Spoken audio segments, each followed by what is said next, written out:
Things I think while I lie awake and contemplate tonight are wearing me out. Well, maybe tomorrow the world will wake and get it right,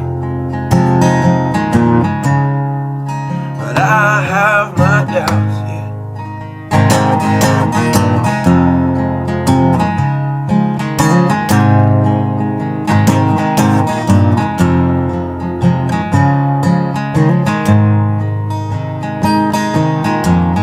During the day, well, I design machines of war that scream through the sky. 'Cause I, for one, I like to go to bed free at night under these stars and stripes. And I have my doubts that we're coming out. Yes, I have my doubts, and I have my doubts that we'll make it back out. Yes, I have my doubts, but they'll wind you up and pull the cord until you're spun right out. And I don't understand. Roll the dice and raise the price to feed the machine's mouth. Call it the progress of man. And I have my doubts that we're coming out. Yes, I have my doubts, and I have my doubts that we'll make it back out. I have my doubts, so I'll drink my stuff and raise some hell and shoot my guns to the end of my time. You can have the booze and go to hell and take the guns, but I know they won't be mine.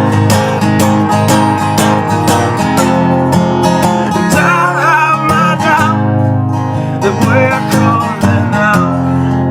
Yes, I have my doubts, and I have my doubts that we'll make it back out.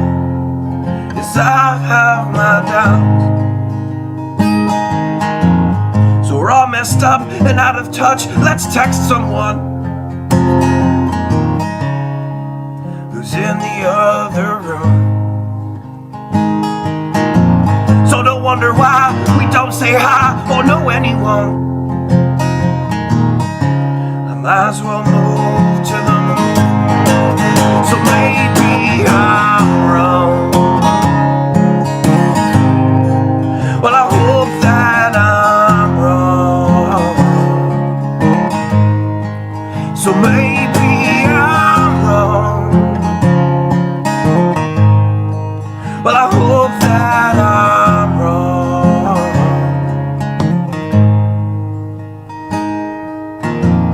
Well, the things I think while I lie awake and contemplate tonight are wearing me out.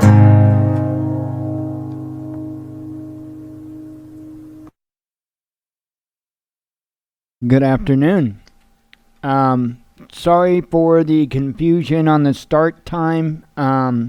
Friday, when I did the show, I used the new YouTube studio when I did the show.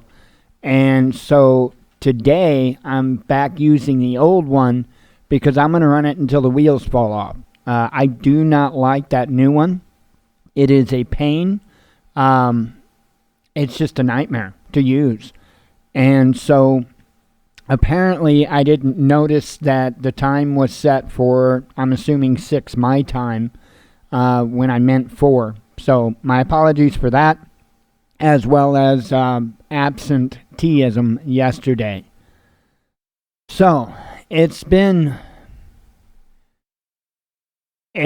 just been a weekend, and yesterday wasn't any better. When I get angry, I get angry. Extremely so.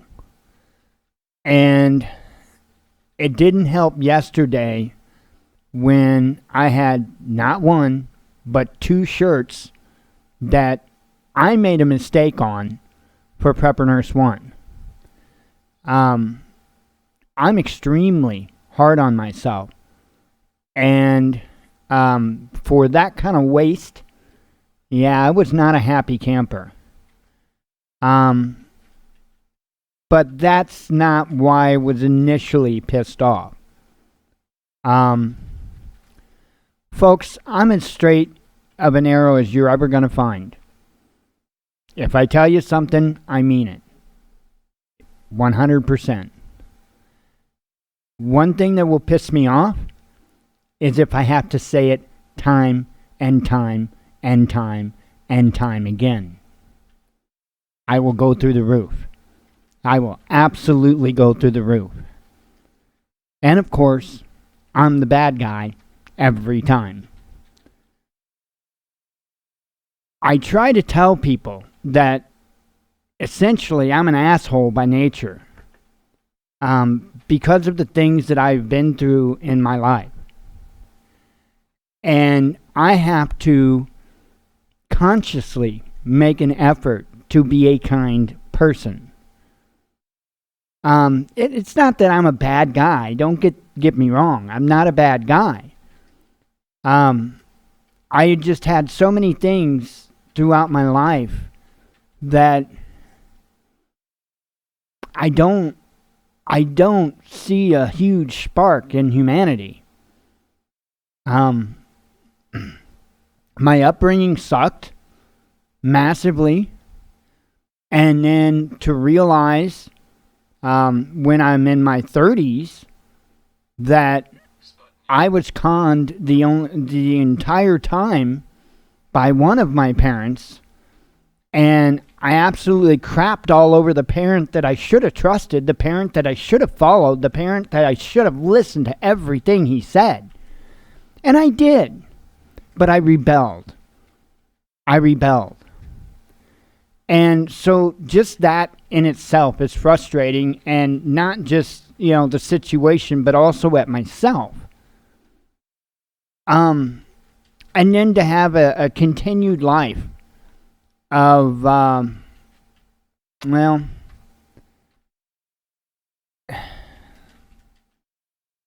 court systems are crap.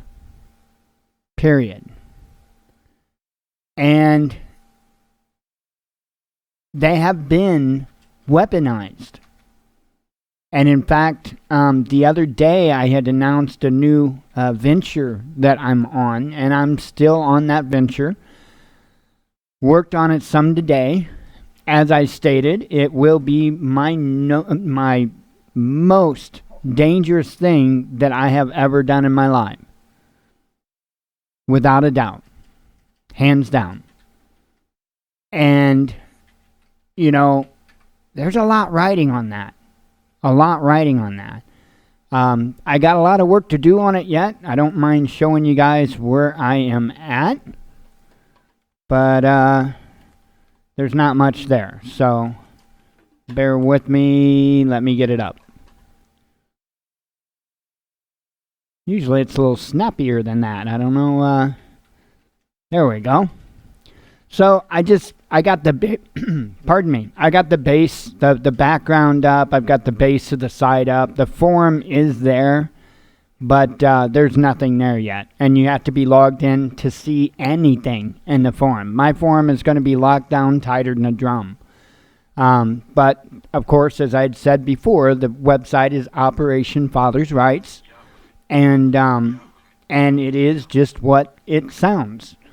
Without a doubt, hands down, probably the most dangerous thing I'll ever do. So, I've got a bit of stress on my shoulders, but this has to be done. Just like our founding fathers sat down at a table and discussed what was going on the atrocities against man, and I mean mankind. They had to make some very stressful decisions. And I look at what's going on not only here in the United States, but all over the world. And it's the same thing. The other day I talked about a friend of mine that I have that's in London and going through the same thing. An outstanding individual going through the same thing. So there's an epidemic here. And it needs to be dealt with. But it's not going to work by playing the game. By working in their system. Not going to do anything. Voting's not going to make a difference. Calling your local representatives aren't going to make a difference. Not going to do anything. They'll give you a little bit of lip service, and guess who still suffers? So, yeah, I got a little bit of stress on me. And I've been in incredible pain. I really hope that, and I'd said something I think last week about it, Prepper Nurse is going to be running a decent sale starting tomorrow. I hope that does well, because then I can get us some more Kratom so we can be in a little less pain. This sucks, folks. This sucks.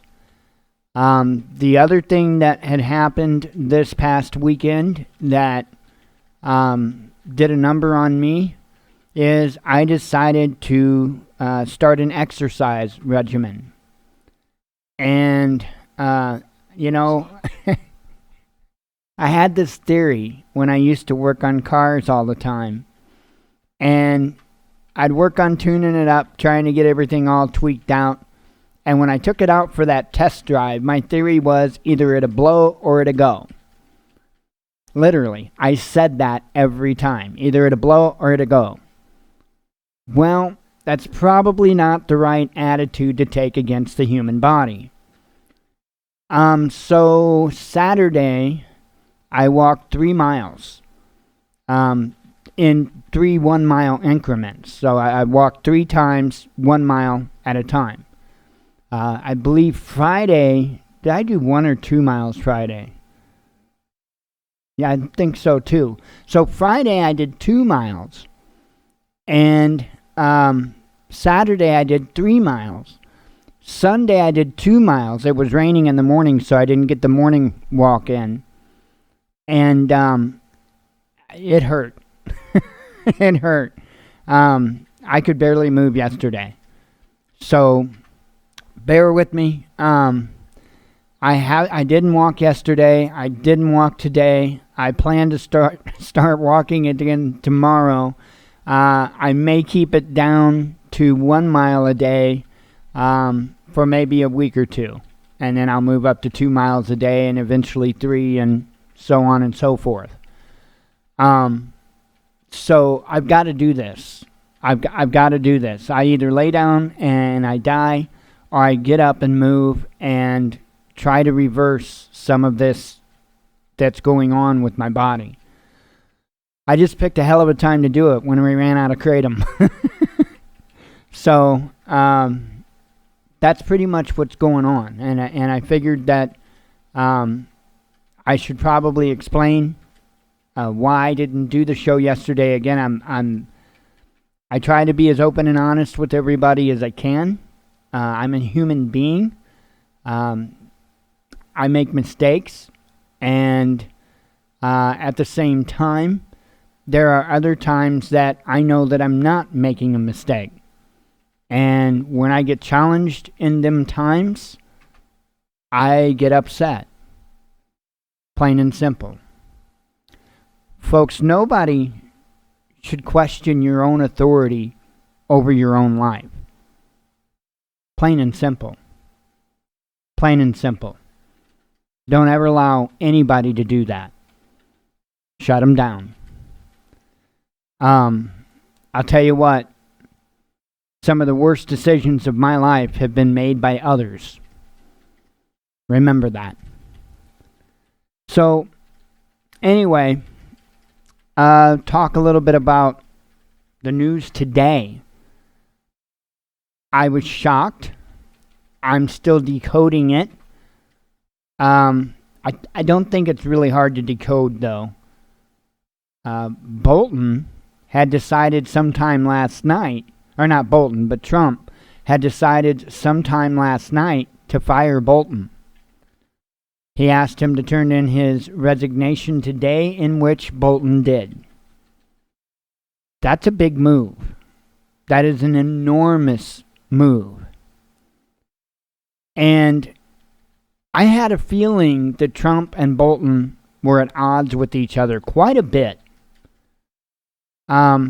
Trump, I really don't get the impression that he himself really wants to involve the United States into more wars. I don't really honestly get that impression from Trump. And that's all Bolton wanted. Well, I think Trump wants to move forward with Iran. And sometimes I think he's a complete idiot, and other times I see his intelligence. And I don't think it's no 3D, 4D, 10D, 12D chess. I don't.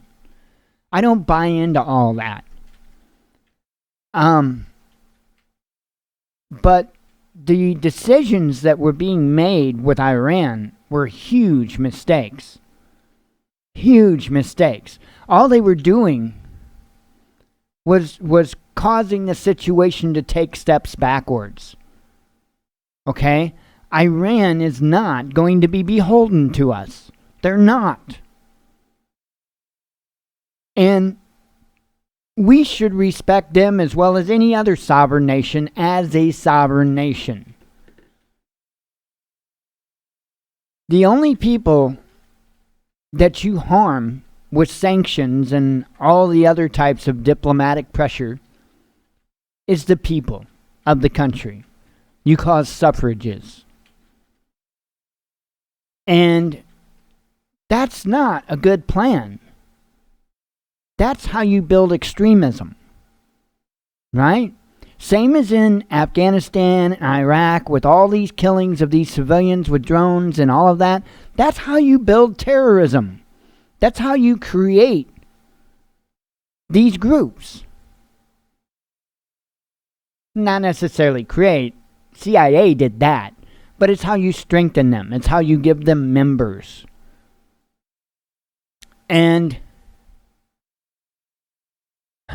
we were clearly taking steps backward with Iran. Because they just said, oh, okay, well, we're going to start doing this again. And then they did. And then the next moment, oh, well, okay, still not going to lighten up. We're going to do this. And they did. I respect that. Highly. I'm all about integrity. I'm all about integrity. And I think it reached a point in which Trump said enough to Bolton. Because even a while back, Trump had made it pretty obvious that he wanted to sit down with Rouhani and have a discussion, no strings attached, no preconditions, no nothing. And I'm all for that. I am all for that.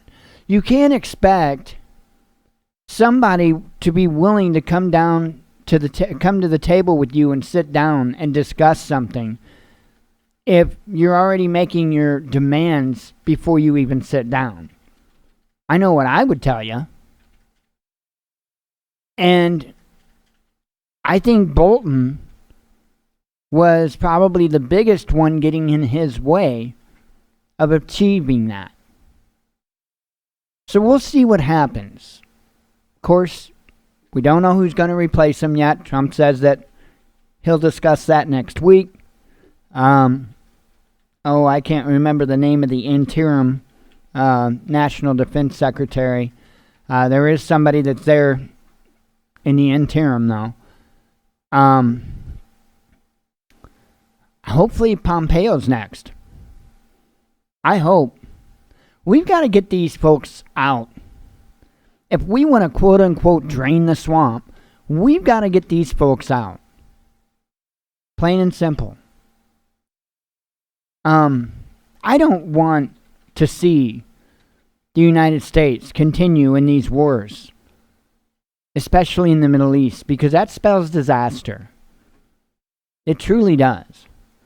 And there are many nations around the world now that are fed up, truly fed up.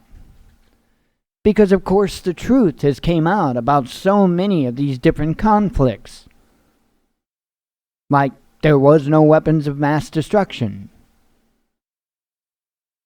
You know?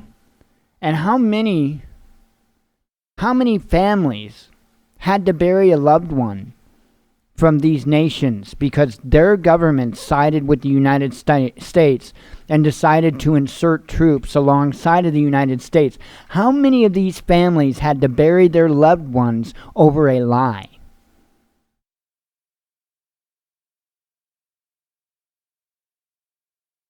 So these countries aren't on board anymore.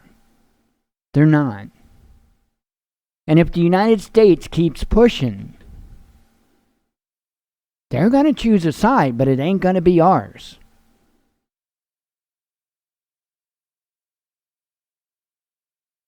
And we've reached a point to where the other superpowers have had enough. You know, right now, this situation going on with the protests in Hong Kong is a flashpoint. I think it's probably pretty obvious that the United States has a hand in it. I'm not saying that we're completely responsible for it, but I guarantee you we've got a hand in it. There's an article that I had just tweeted out earlier, 2 different articles. One is about somebody from Germany or something has been speaking with the Hong Kong protesters. And the other article, which I just put out a little bit ago, was about the white helmets. The white helmets are speaking to the protesters. Do you know what that means?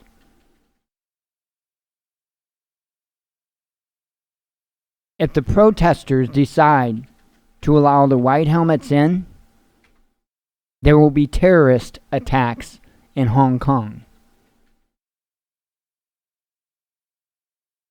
That's not good. That's not good.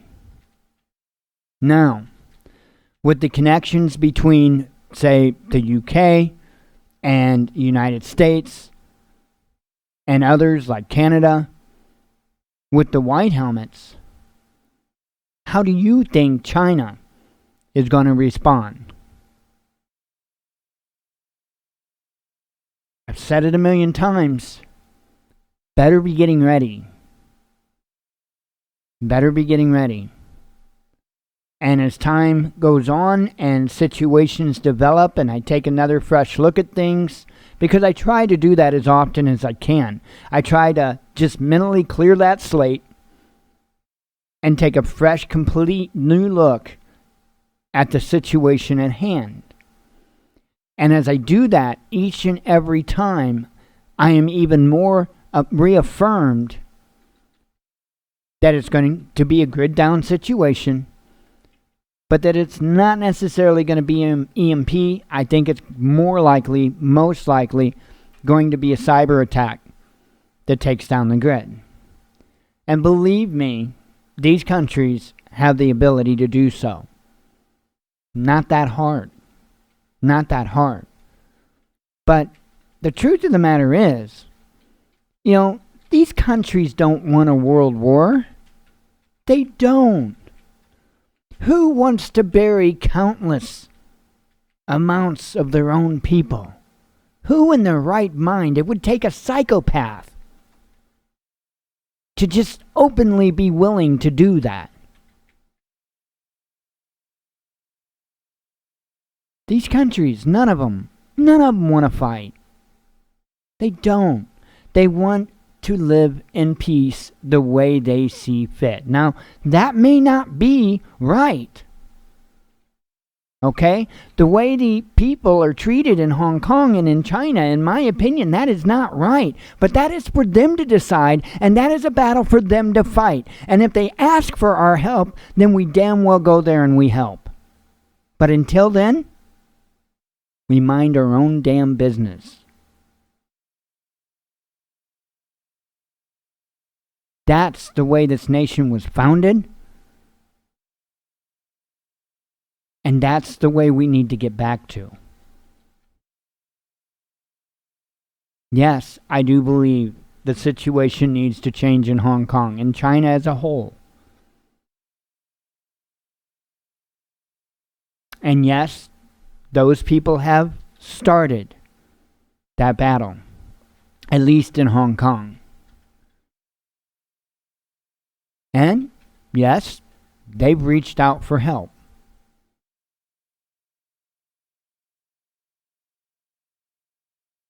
That is the only time we should ever intervene.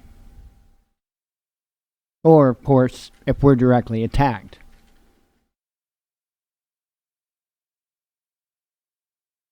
Get ready. Get ready. I was talking to the landlord today, and I think he's having second thoughts on getting ready. I kind of broke down some things for him when I was talking to him, and I think there were a couple things that he hadn't really considered before, like the just-in-time delivery system, which is a huge, huge issue. But once you break that down for somebody, and they sit down and they think about that for a second, usually you'll get a few clicks going on in the old mind. And they'll understand that, oh, wow, yeah, we'd be screwed. Exactly. Continue to get ready. The best that you can. It's all you can do. The way I look at it, my personal attitude is even if I'm one of the first to go, at least I tried. At least I won't die thinking, well, I guess I should have listened to that one guy. I can at least die saying, well, I did everything I could. I gave it my best fight. And in my opinion, that's dying with honor.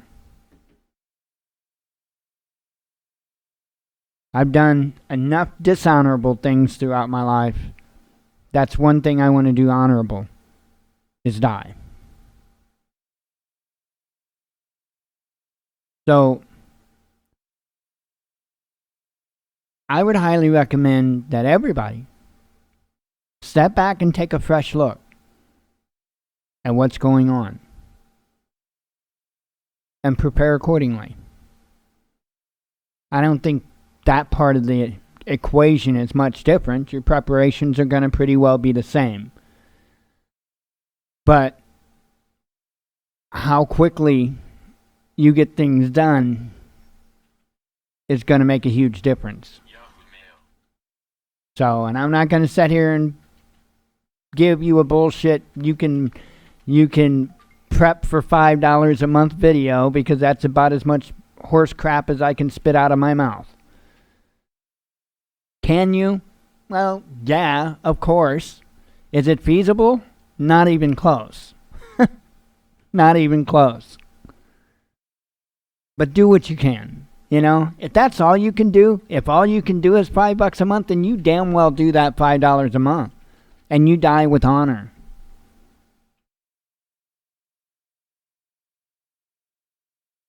Just don't be the one to look at your own family in the eyes and say, I'm sorry that I did nothing. Believe me, there's going to be plenty of those people. Plenty. So anyway, let me run through the normal stuff, and we'll go from there.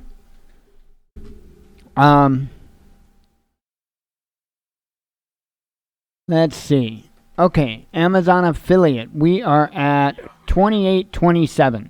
So, not bad. Not bad. It's the 10th of the month.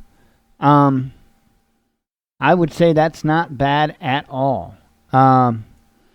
For those that don't know, we are an Amazon affiliate. We have a link in the description of our videos as well as on our homepage at thewatchmannews.com right there in the top right. If you click that link, it just takes you to Amazon. However, if you click that link to go there and then make your purchases, then it will credit us with the sale. It doesn't cost you anything more, and it throws a little bit our way.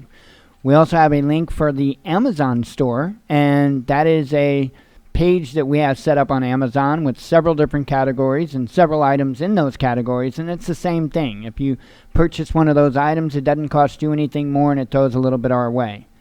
As well as the other way you can support if you don't shop on Amazon is through our PayPal donation link.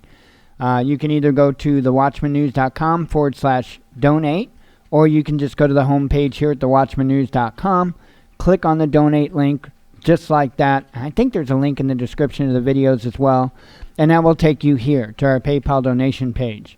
I always let people know that it will say Transforming Disabilities up top. That is us. It will also say the purpose the Watchman News donation. That way you know.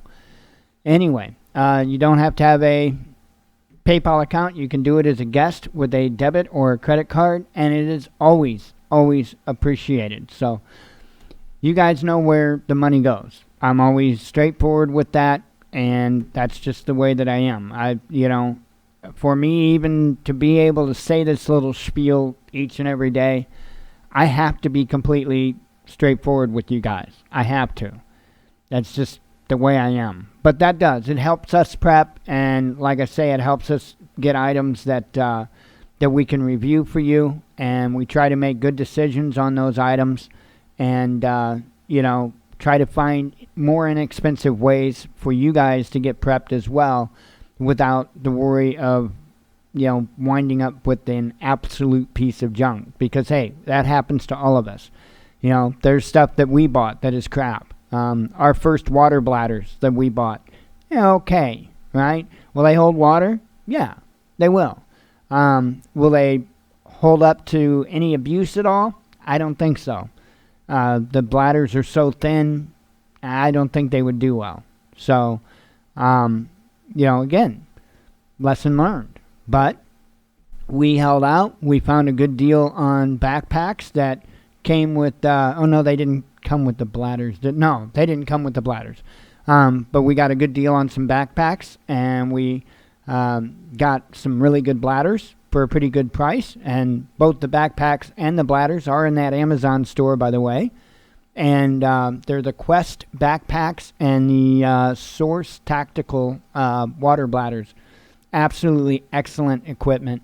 But, you're not paying the, the Maxpedition price, or, you know what I'm saying? The Camelback price. You're paying half that, right? For each unit. Actually, yeah, for each unit. So, quite a bit of savings, and the quality of the items is just impeccable. That outfit that I got, and I still got to do a review on it and stuff. Sorry I haven't done it. You guys got a lot of reviews coming. You will get them, I assure you of that. But that outfit, oh my God, I love that thing. That thing is incredible. Under $50. Shirt and pants. You can't beat that. You can't beat that. It's the exact same material that the old military BDU uniforms are made out of. That ripstop material with the little square designs in the material. Good stuff. Good stuff. Made very well. Made very mindful. And, I think that's in there as well. I think I put that in the Amazon store. So that's the whole idea, to try to guide you guys to the best items for the best prices whenever and wherever I can. That's the name of the game too. The more money you can save on getting your preps, the more preps you can buy. It's not about being tactical and owning all the brand name stuff. That's my dad always said, a fool and his money will soon be parted, and that is absolutely correct.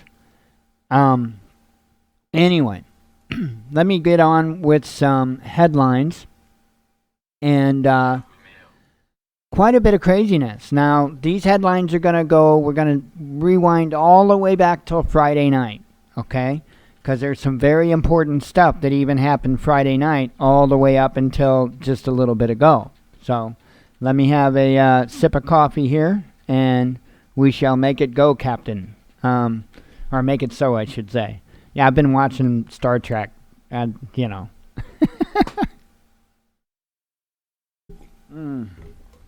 Good coffee. That's kind of what I did during Showtime yesterday. We watched, 2 different Star Trek movies, I think?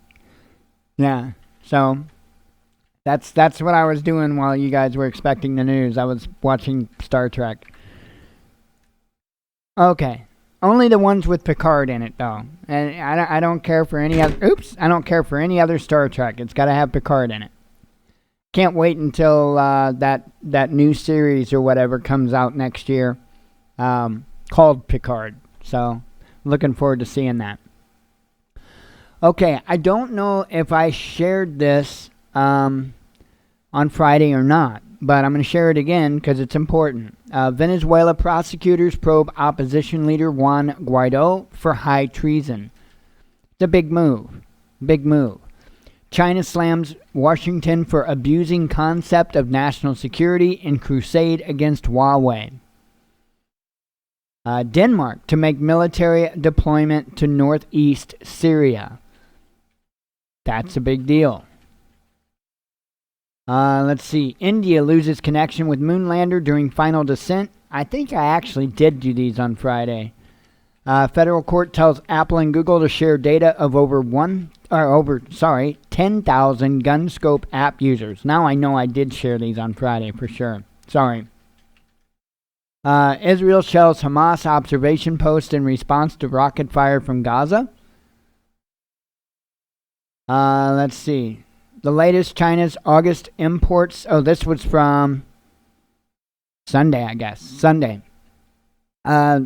China's August imports from U.S. fall 22.5%. Also big news. Damascus protests as Turkey, U.S. military starts safe zone patrols in Syria. Taliban vows U.S. will suffer more than anyone else as Trump cancels secret talks. Still on Sunday, Iranian tanker sought by U.S. gone to its destination and oil sold, says Tehran. U.S. priest who gave out gifts in Philippines accused of abuse. That was yesterday. We're starting now on yesterday. Google says it backs responsible political ads after Russia issues warning. IAEA confirms Iran started installing more advanced centrifuges to produce enriched uranium. See what I'm saying?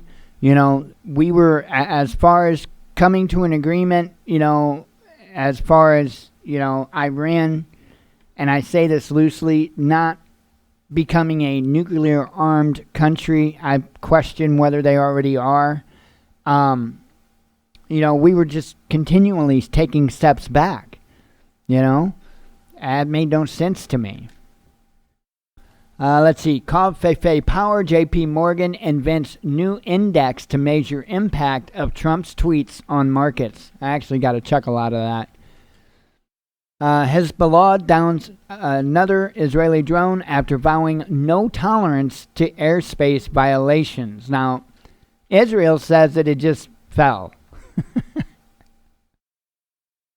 And right here, IDF confirms its drone crashed in Lebanon during reconnaissance mission. That it just fell. China, unfazed by U.S. blacklisting its nuclear firms.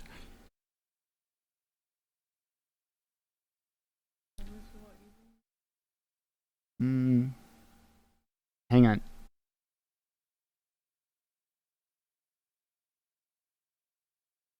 All right, sorry. Killer slime, highly toxic algae invades France's picturesque beaches.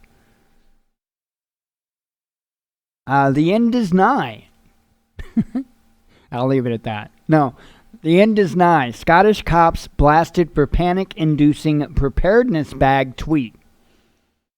I don't get that. How could you be upset because somebody recommends being prepared? Let's see. Nearly all British Airways flights canceled amid pilot strike. China boosts gold reserves by nearly 100 tons. Second fatal shooting in less than 12 hours as London endures spate of gun and knife violence. At least 1 killed and 20 injured, 1 million without power as Tokyo lashed by Typhoon Foxai. I don't know if that's how it's pronounced, but it sounded good, right? Let's see. Messages from other worlds. Mysterious radio signal detected by high-tech Chinese telescope. I need one of those. Hopping mad farmers open fire on vegan activist who killed 100 rabbits at farm in Spain. I mean, this is crazy. Why can't people just live how they want to live? If you want to eat meat, eat meat. If you don't want to eat meat, don't eat meat. But you know what? Nobody gives a damn that you don't want to eat meat. I don't get it. I do not get it. I don't. You know? How can you tell that somebody's vegan? Because they tell you. That's how. That's how. I'll never understand it. Russia boosts gas supplies to Europe while transit deal with Ukraine in limbo. Hey Zuck, can you spare a buck? Facebook fails to pay $50 fine in Russia.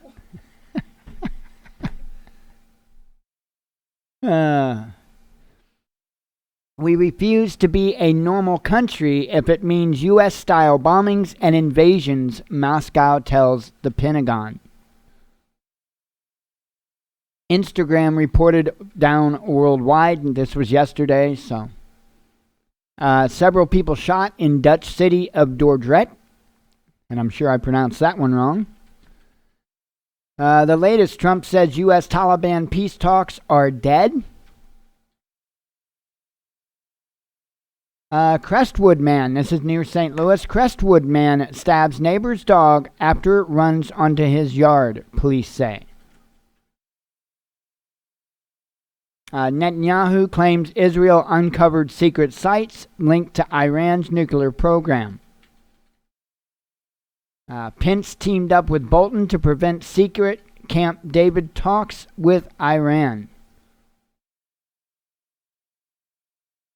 It's interesting. I wonder if the president can fire the vice president. I wonder what the deal is with that. I'll have to look into that. Let's see. Okay, last night, North Korea fires 2 unidentified projectiles, says the South Korean media. Show me your face. Google Nest Hub surveillance system lets you bring Big Brother home with you. Crazy. Okay, and from today. NRA sues San Francisco after city brands it a domestic terrorist organization. Maduro convenes defense council to address Colombia's warmongering behavior.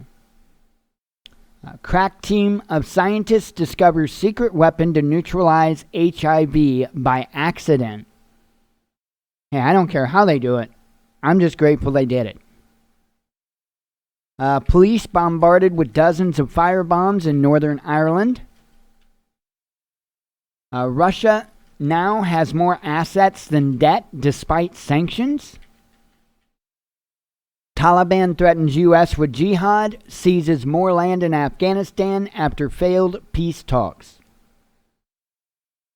Russia and China stockpiling gold because they can read the writing on the wall, says Peter Schiff, and I happen to agree with that opinion. Beijing lashes out at Berlin after German foreign minister meets with Hong Kong protest activists. Okay, that's the German one that I'm told you about earlier. It was the foreign minister, okay? But we're not done with that. Netanyahu vows to annex West Bank's Jordan Valley after Israeli election. U.S. National Security Advisor John Bolton resigns. And here we go. Color revolutionaries of the world unite. Hong Kong protest leader pictured with white helmet's boss. Telling you, get ready to see some terrorism acts going on in Hong Kong.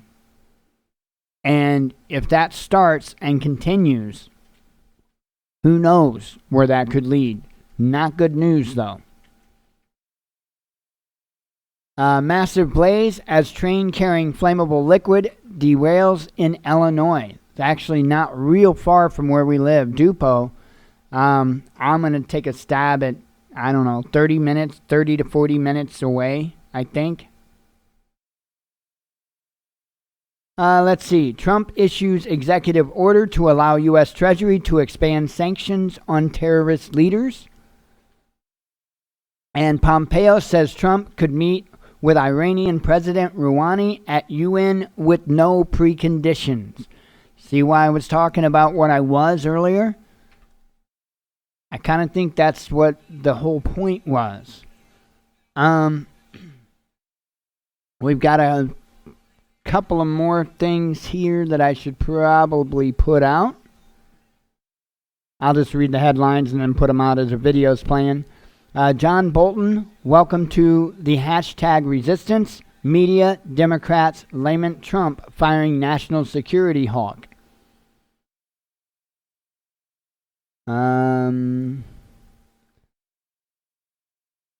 Let's see. And blast near U.S. Embassy in Kabul marks early hours of 9/11 anniversary.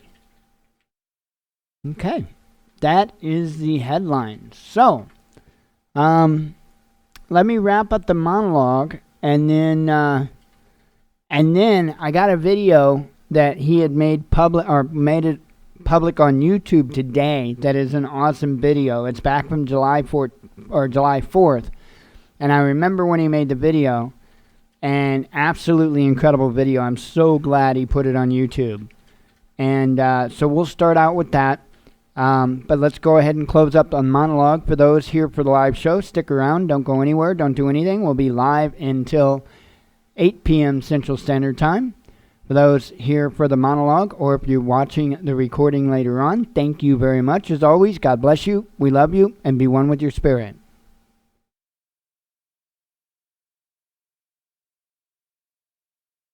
All right. Let me grab that video real quick for you.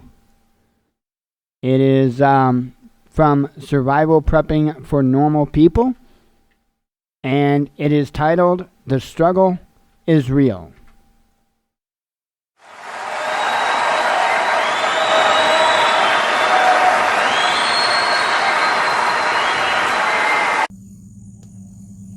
Good morning, everybody. Welcome back to Survival Prepping for Normal People. Happy 4th of July. Is it America's birthday today? If it is, then America's 243 years old. Some people say that Patriots Day is America's birthday. Some people say the 4th of July is America's birthday. Don't really think it matters so much. Maybe Patriots Day is when the labor pains started, and the 4th of July is when America gave birth to itself.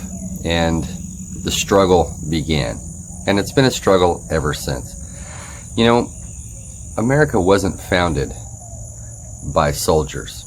The revolution, the actual combating the empire of Britain, was done by professional soldiers leading men who were not professional soldiers. They were shoemakers, they were butchers, bakers, candlestick makers, farmers, merchants, maritime merchant sailors, wagon drivers, cattle herders. They were everything but professional soldiers. The battle against the Hessians on Christmas, when George Washington attacked the German mercenaries, was a real turning point, because the British, to help regulate their empire, hired mercenaries often, everywhere around the world. And the Hessians had a long tradition of military services for hire, going all the way back to the late Middle Ages, Renaissance period with the Landsknechts. These were German people that hired themselves out to fight wars, and they were very good at it. And it was an entire insulated little society of people that did this. It was their families. I mean, they took their families with them. Their families were their camp followers. They cooked the food, mended uniforms, sharpened swords, whatever. And the men went out and fought in these battles. If you could imagine these people, they were like the Amish, only the opposite of pacifists. They were extremely militant, and they were very good at what they did, and they were hired all over Europe. Lots of different times, lots of different occasions. Anyway, the Hessians could trace their history back to these people. But I think the real turning point in America's War of Independence against the British was Washington leading his ragtag command against professional soldiers. When I say professional, I don't mean they had enlisted and they got paid like regulars, what you would call regular soldiers. No, these people, their entire lifestyle was built around being a soldier. They were very proud, and they had a long history of being dominant militarily. They were very, very good at what they did. They were very selective about who they hired. They had to meet a certain height requirement. They had to look a certain way for intimidation purposes on the battlefield. Their uniforms were immaculate. Their equipment was top-notch, the best that money could buy. But they were proud. Their pride was their undoing. You see, they had stayed up all night on Christmas Eve and got drunk and had a good old time. Really loud, raucous party. Even the guys that were on sentry duty, that were supposed to be the lookouts on watch, were drunk as well. Because it was Christmas. Nobody was going to do anything. The colonists were all but defeated. They were scattered. They were running for their lives. They were hiding. They were starving. They were freezing. So let's celebrate and get drunk on Christmas. Well, talk about the worst hangover ever. They were soundly defeated, captured, some of them summarily executed, because mercenaries, even among soldiers, they're a different class of people. They don't necessarily believe in anything. They don't care about your cause. They don't care about the righteousness of your struggle. They're there for the money, and that's it. And they tend to look down their noses, obviously, at militia-type people like the colonists, obviously. A bunch of untrained, uncouth, uneducated, shabbily uniformed and shabbily armed rabble, okay, deigning to take the field against such elite professionals. Anyway, they would look down their nose at them. They look down their nose at regular soldiers too, because they get paid more. They have better stuff. They play by different rules. They do what they want to do. So it was a huge morale boost for the colonists to defeat these people, because you see, these mercenaries were also not held to account, even like British soldiers, who were barely held to account for what you would consider war crimes. War crimes then were different than what you would call a war crime now, but treating people terribly and doing horrible things to them just because you have the power to do so, that's always been in fashion, and I don't think that's ever going to go away. So the point of the story is, it has been a struggle since the beginning. Out of America's 243-year history, America has been at peace for an entirety, and these aren't contiguous, they don't all run together, for an entirety of 14 years. 14 years. Our nation has not been at war. Let that sink in. Out of 243. It's a lot of fighting. Well, if you want people to be free, it will always be a struggle. Because there are always those out there who think they are smarter than you, who think they are better than you, who think they are more well-intended than you, and know better how you should live your life. We see that now. I read a report yesterday. It said America's patriotism level is at an all-time low. It's not. It's very, very high. But that's Orwellian doublespeak by the people that try to control information. And if you can control information, you can control people's thoughts. If you can control their thoughts, you can control their actions. If you can control their actions, you control them. It all starts with information and how they selectively put it out there or remove it. Okay. Some of you had concerns about me removing comments from these videos here on Patreon. I don't remove comments. I don't. Unless it's a personal attack on me or somebody else, I wouldn't remove it. I think I've done it twice in the history of this page. I don't remove comments. The comment section is for you guys to talk amongst yourselves, make comments to me, have conversations with each other. I don't think we have trolls here. That's another reason I left that communist platform. Be polite. If you do have something to say, I mean, an argument's an argument. If you want to do that and have that off on the side, email each other, whatever. But I don't remove comments. It really defeats the purpose.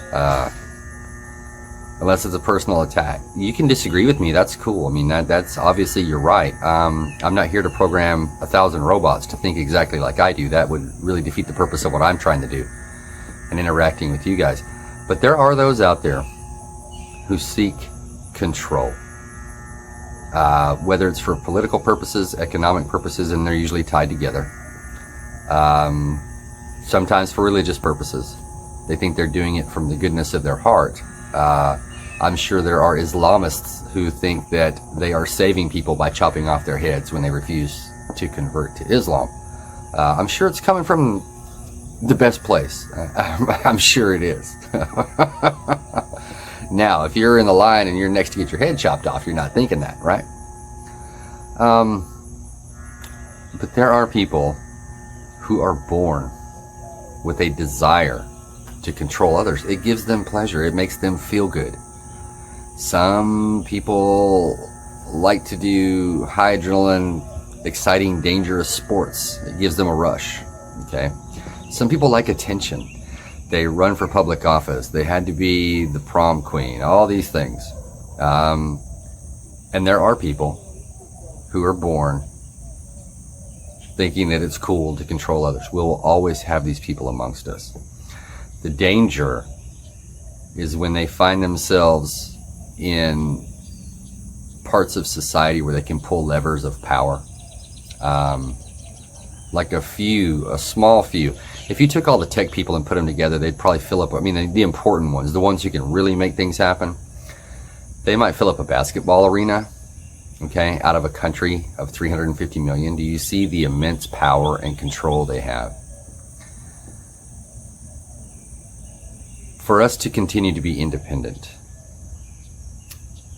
for Americans to still have liberties, what few there are remaining that don't have conditions and strings and clauses and catches and all these other things attached to them, which are very, very few anymore, it will be a struggle. It will always be a struggle. And my question today, how long can it continue?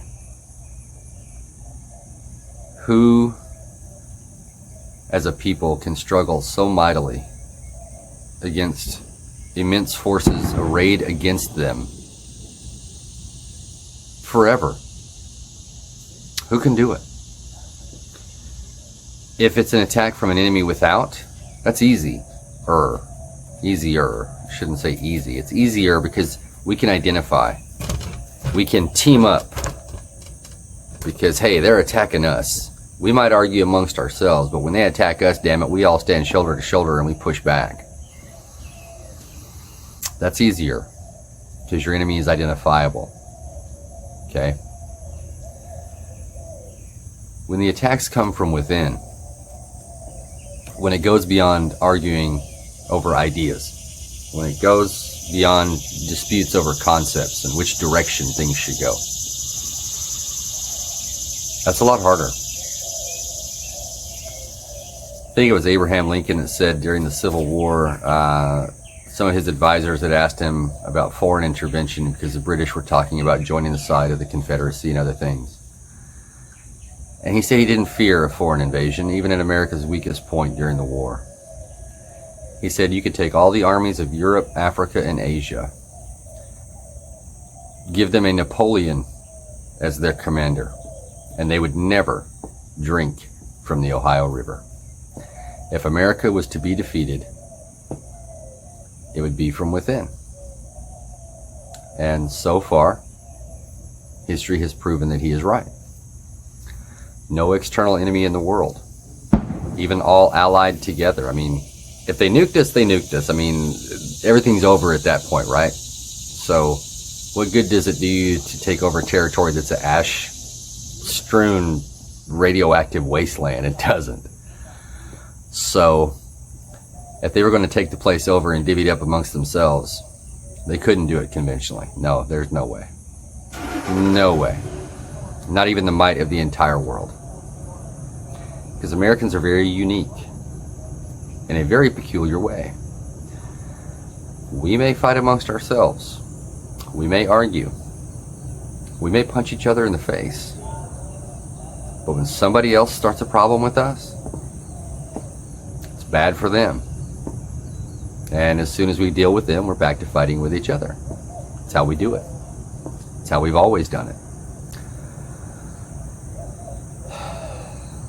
The real problem now, on this 243rd birthday of our great nation,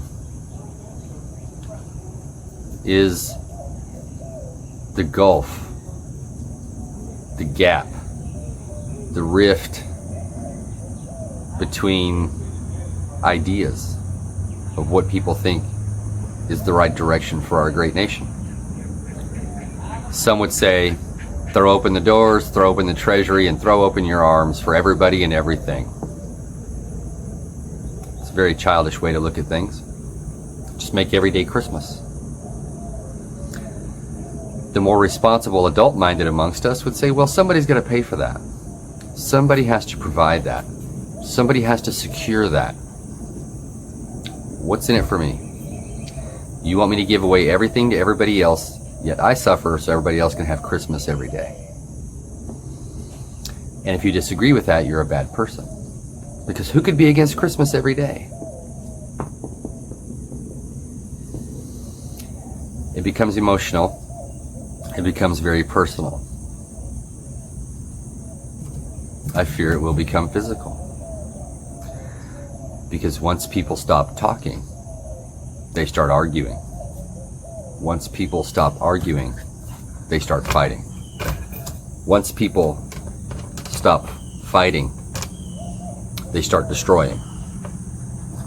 Once people start destroying, they're not a people anymore. Enjoy your holiday. Remember why we celebrate it. Think about the things that made and make this nation great.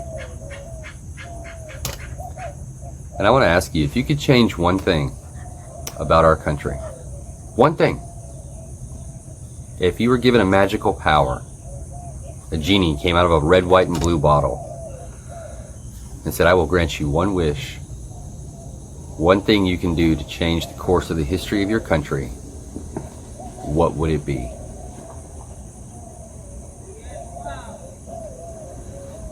What have you done today to get ready?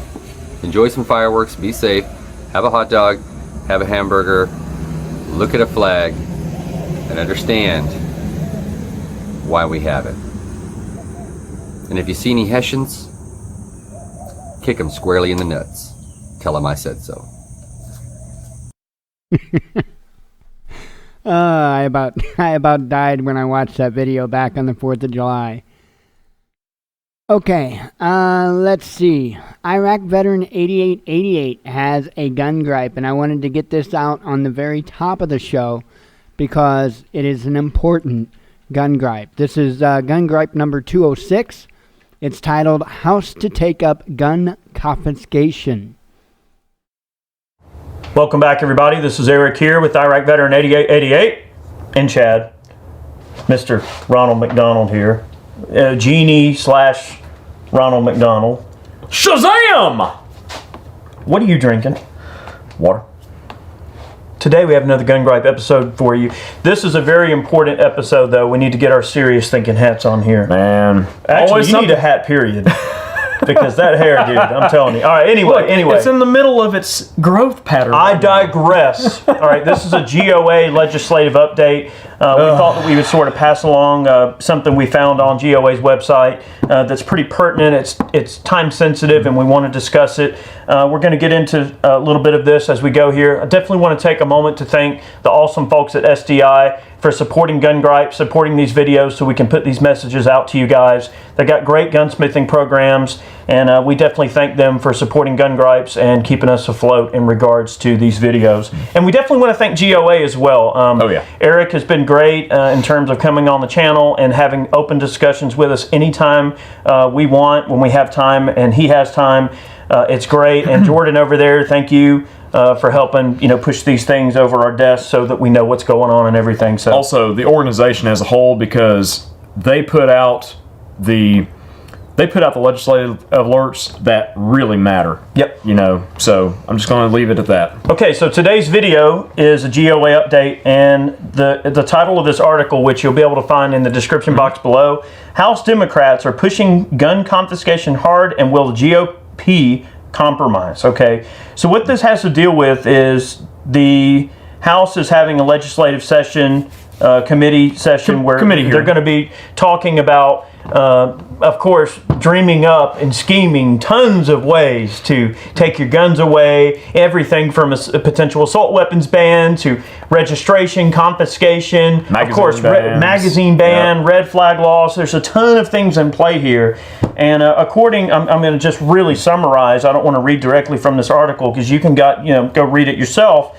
But it says here, the real challenge is to make sure that House Republicans don't join in on this, because if they do, that will cause the Senate Republicans to defect in large numbers. If only 13 GOP senators turn to the dark side, gun control will pass both chambers of Congress. All right, as we've already seen in recent weeks, Republicans. I did a Sean Connery there. Republicans. Yes. I guess. Why, yes.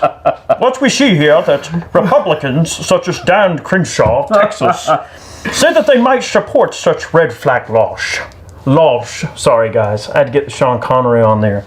Yeah. I'm dying here. And we've been hard on Dan, okay? We have been hard on Dan, but we have to be. We don't want to see Republicans cave on gun control. I hate to draw party lines, right? It sucks to be in a position where it's like, well, you're either on the left or you're either on the right. You're either a Democrat or you're a Republican, and that's it. There's a line in the sand, and you're either on one side or the other. Mm-hmm. The two-party system is a flawed and troubling system, and it does divide people, and I don't agree with the division. So the last thing we'd ever want to do, we've been hard on Dan, but we're not trying to divide. We're trying to bring the people we feel should be on our side closer so that we can truly fight the folks within our government who are trying to disarm our society. And it's a very, very dangerous thing that's happening with this committee hearing. There's no telling what could come of it. Oh, yeah. Well, like we said before, guys, with these committee hearings, this is where bills go that are drafted up, first. And there's a small contingency of representatives from all sides, And what they do is they bring in experts in the field and all this kind of mess and witnesses, and they have a hearing on these bills, and they decide whether or not that they're going to be put on the House floor for a vote. Okay, so this is where this stuff originates, and it gets put into the chamber for a vote. And then after it passes the House, it'll move to the Senate. Currently, there are gun control bills that pass the House, okay, just within the last session, that are still in McConnell's Senate. However, he has not brought them up for a vote, and he's not even thinking about it, really, okay? So there's that. A bill can be passed in the House, and it goes and dies in the Senate. We hear that all the time. But these committees are quite important in the legislative process because, like I said, this is where these bills start. And they also spread mass hysteria and mass misinformation. When you have these experts that get brought in, that's when you hear these people that are saying, oh, a 100 round magazine drum clip. They don't know what they're talking about. They're not gun people. They're not getting the facts from people that really understand firearms technology. They don't care about the facts. They care about what they can manipulate everyone else into getting behind and believing. They're trying to stack the deck in their favor. There are people that are worried, of course, that if bills like this make it through the House and the Senate and make it to President Trump's desk, that the president will sign any anti-gun bill that goes across his desk. Now, that's where this whole 4D chess thing comes into play. You always hear people say, oh, well, Trump's just playing 4D chess. He's playing both sides. I hate that term so I hate much. that term. However, in my mind, I don't know, man. I almost would be really worried if a gun bill went across his desk. I think he'd sign it. I really do. I think that he would sign red flag confiscation orders. Yeah, he would. I mean, I really do. That's what I'm the most concerned about becoming the law of the land is red flag laws. Magazine restrictions, that's a terrible idea. That'll never go through, but don't assume it won't. I guarantee you that a lot of these bills, such as I know they're discussing magazine ban, another assault weapons ban, just like we always say, between Pelosi and Feinstein and all of these anti-gunners that are so far down that rabbit hole, they just have like a pre-made up assault weapons ban ready to go all the time. Like, oh, well, there's been a tragedy. Well, let me just grab this assault weapons ban and just blow the dust off of it. And let's just change the date to this year's date. All right, there you go. There's your legislation. They are so ready. They are chomping at the bit for this stuff to go through. So we cannot allow this to happen. Guys, go over to GOA. On all of GOA's articles and on their website, there's always sections where you can contact your representatives. They have pre-typed letters. All you got to do is sign. You can take away, add to the letter, use it as a starting point to write your own letter, or just use their pre-typed letter, and you can send over a letter to your representatives. It's really simple. It takes no time at all to do this. It's really important that we all stick together because these grassroots efforts that we take on, our channel, you guys, other people, I mean, all we are is a group of people here. I'm just one person, he's just one person, but together we're many people. And these grassroots efforts at the state level are going to be really, really important to letting these people know that we're going to hold their feet to the fire and they will not get reelected if they go against the Second Amendment, if they go against gun rights. And I'm telling you, these state level fights as well are Very the important. battlegrounds for the Second Amendment right now. It's safe to say, I mean, like you mentioned McConnell, it's safe to say that a lot of this stuff is going to get, lame ducked in government. It's not going to go much further than the House, but we can't assume. You got to be prepared for everything. But the reason we're putting this video out right now is because the House Judiciary Committee is supposed to be talking about these bills this week. Don't know when, but this week. Yeah. So the assault weapons ban deal is supposed to be later in the month in September here. But it's very imperative that you use the tools on the GOA's website to contact your reps, especially ones that are on the committee, and voice your concerns. So that's right. And I promise, guys, I'm not going to do any more horrible Sean Connery impressions. Impressions. I love that guy. Such a great guy. Anyway, but it's scary to think that only 13 GOP senators would potentially have to change their minds in order for it to make it through the Senate. We know that Pelosi's in control of the ship at the House, and that's dangerous because she's fervently anti-gun. And I'm not saying it's wrong for someone to have an opinion. Everyone's welcome to have an opinion and to feel differently than the way the rest of us do. That's what makes this country so unique and cool, is that we do have the ability to voice our opinions. But I only ask that if someone attacks me, attack me with logic. don't attack me with emotions. Like, give me a chance to debate you. Give me a chance to give my point of view, and maybe I can change your point of view. I mean, that's what a good debate should be. You know, not stacking the facts in your favor, not doing this, not doing that. You know, these polling data that they always put out, it's just all slated to try to push a narrative that they want to push. And, you know, I've reached out to so many people, guys. Like, I tried reaching out to Dan Crenshaw directly. I tried reaching out to Joe Rogan. I reached out to several people. I can't even keep track of all the folks that I've reached out to in an effort to try to get on there and discuss these things with people in just an open and honest way, and to really understand where people are coming from and all this kind of stuff. And I haven't heard anything back from anybody. Nobody wants to talk to me. I've reached out to Rob Smith. I've reached out to, what's his face? What is that dude's name? I'm going out of my mind trying to think. Well, I mean, we've been on there with Steven Crowder before, and he's a really awesome guy. We love Steven Crowder because he's always completely like open to the idea of just having people, you know, challenge his point of view. All right. What is that other young guy? I don't know, but if you guys don't know about Steven Crowder, you need to go and watch like his Change My Mind series. Oh my Lord. Yeah, hang fantastic stuff. I was on Prager the other day. Let me look that up real quick. What is that young man's name? Standing by. I feel like such an idiot for not remember. David Hogg? Ben Shapiro. Oh, okay. I reached out to Ben. You don't want to talk to David Hogg? Look. Here's the thing. Here's the thing. I will have a discussion with anybody. I don't care. I'm totally welcome for someone to try to change my mind with their facts. And their wonderful logic, okay? Don't worry about David. He doesn't have enough facts anyway. So. No, but the thing is, you know, people should always be willing to have a discussion about things that are on their minds when it comes to this kind of stuff. Yep. It is a mark of an adult to be able to entertain someone's idea and not agree with it. And it's okay. You don't have to agree with somebody to have a discussion about something that you find offensive or you find to be something you strongly feel about. I'll have a discussion with an anti-gunner as long as they let me have a discussion. All right, so look, just remember that the people that you're debating, a lot of times they want the government to force their opinions on you. So remember that when you're trying to debate these people, that's their mentality. That's right. A lot of them, they want that. Well, maybe one day we'll have some chats with some people, but yeah, I think it's cool that Eric Pratt comes on the show. Yeah. You know, we're always welcome to have, you know, we love having Eric on, and we're going to work on trying to get more special guests, you know, to come in on Gun Gripes and everything. So stay tuned for that. I'm going to try my best to get folks. If you know anybody that would like to come on and have a chat, we'll be, you know, definitely willing to consider hearing what they have to say.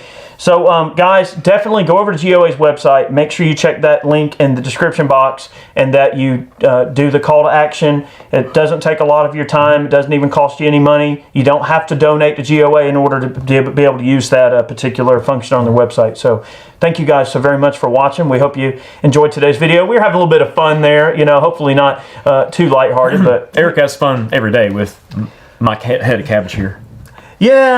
Yeah, you really need to do something about that, man. I am. I'm letting it go. You are? Yeah. You're just going to keep letting it grow? I'm letting it go.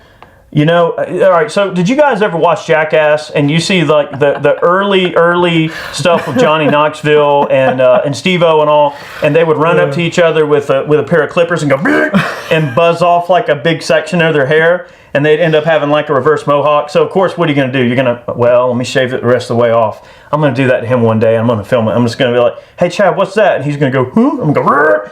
And he's going to have a giant section missing right here. Eric, born this day, died this day. That's right. All right, guys. Have a good one. We'll see you next time. Many more videos on the way. Definitely want to take a moment out of today's video to thank all of our Patreon supporters who donate. Thank you so much for the support. Those of you who purchase man cans, t-shirts, and other merchandise over on the website, thank you so much for the support. All the money we earn off of those things goes right back to supporting the channel. So thank you for being a part of what we do and seeing value in what we do. Thank you. Many more videos on the way. We'll see you next time. See you guys.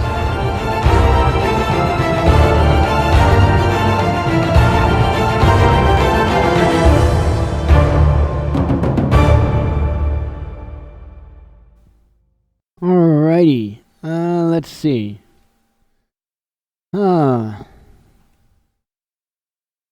I'm telling you. I just can't sleep worth a damn. Hang on, I'm a-scrolling. I know, I should have already been here and done this. But I didn't. Okay, let's go ahead and do this from Deep South Homestead.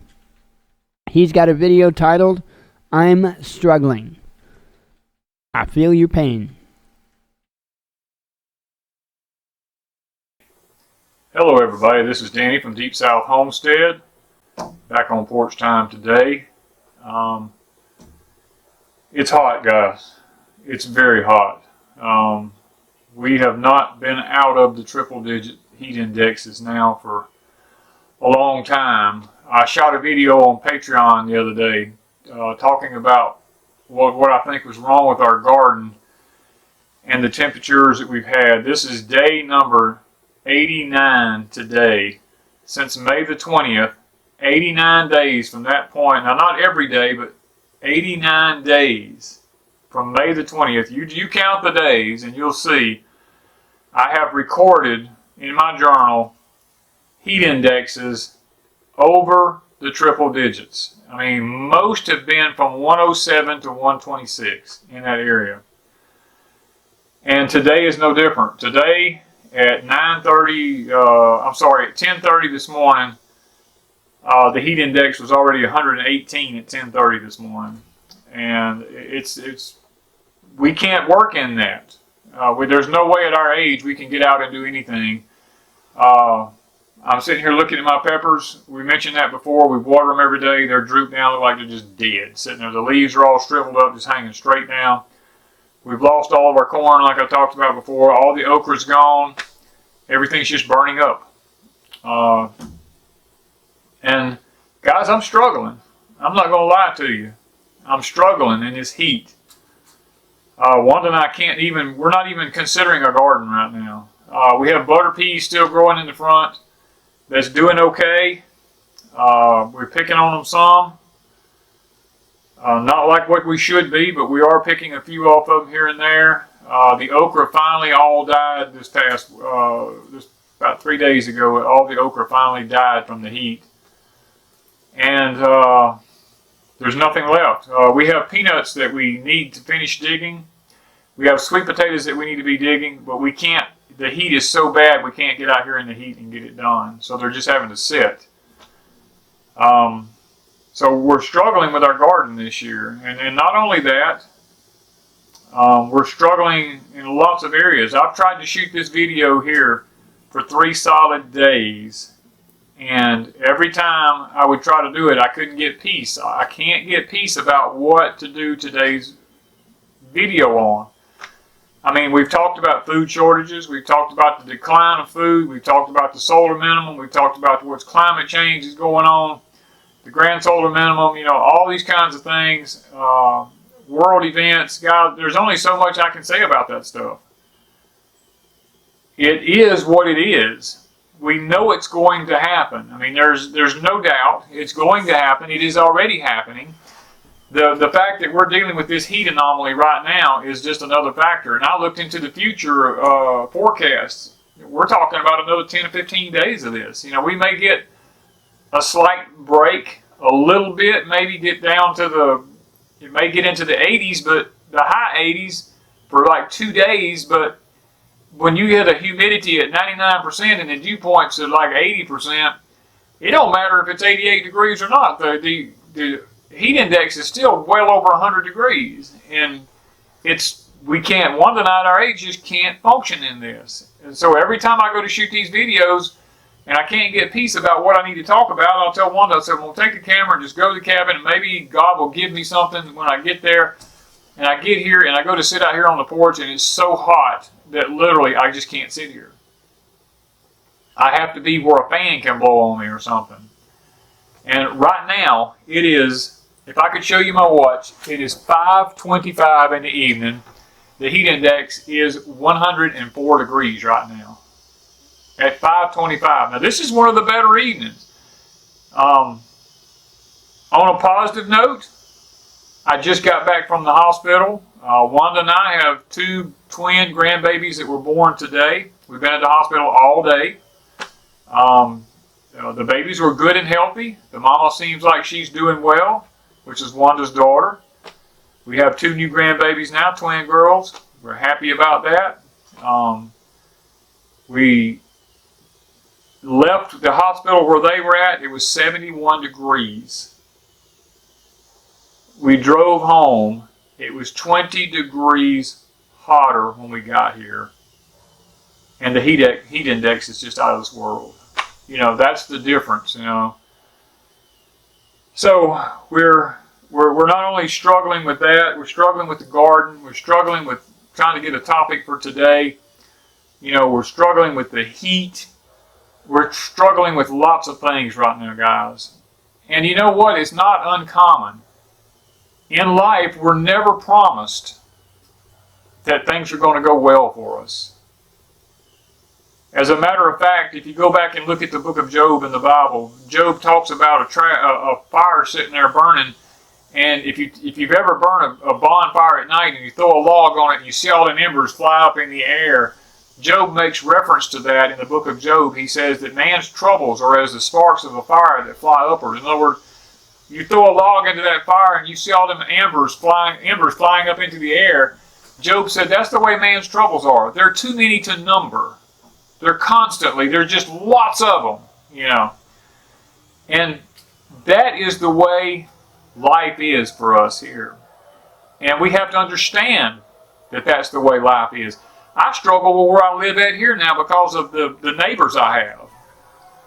Do you hear in the background?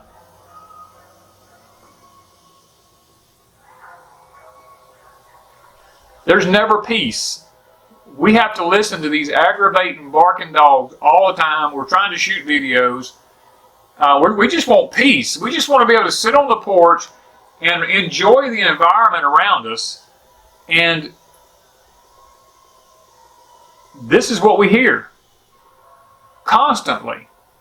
And they seem to think it's the greatest thing in the world. I mean, you know, when you have people like that for neighbors, they destroy the whole neighborhood. Everybody in the neighborhood talks about it, but there's nobody that will do anything about it. Nobody will say anything. And it just, you know, that's another thing we struggle with here. It's like there's no peace anymore. And I've talked to many of y'all. You've sent me messages and talking about how you deal with the same thing. There's one family in a neighborhood, always just one, that does this kind of stuff. And they ruin it for everybody. You know, those are things like that we struggle with. It's not just me with that. You guys have sent me emails, you've sent me, you know, comments and stuff like that, personal things, talking about you're dealing with the same things and asking me, do I know any way to deal with it? You know, and I'm telling you, when you're dealing with people like that, there's not much you can do about it. They just are who they are, you know. And you just have to pray that God will deal with them and not you have to do something. And, you know, when we talk about struggling, we struggle with the fact that we have animals here. And because we've had no rain now for almost a month.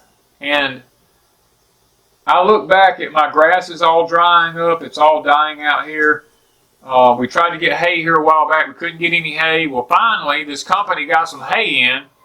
And Wanda and I have been able to get 2 rolls now. That's been about what we could afford to go ahead and get 2 rolls. And we're hoping that they can hang on to it long enough that we can maybe get a few more.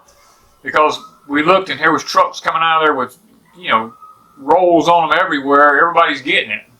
And so we're just praying, you know, that we're going to be able to financially be able to afford to get the hay for our cows. We struggle in that area because we don't want our animals to go hungry this winter.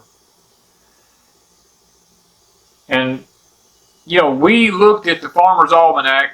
We sat down the other day and I pulled up three different channels that deal with weather, extended forecasts, and stuff like that. And the old Farmer's Almanac was the first one I pulled up, and it had us being wetter and warmer than normal here in the South where we live.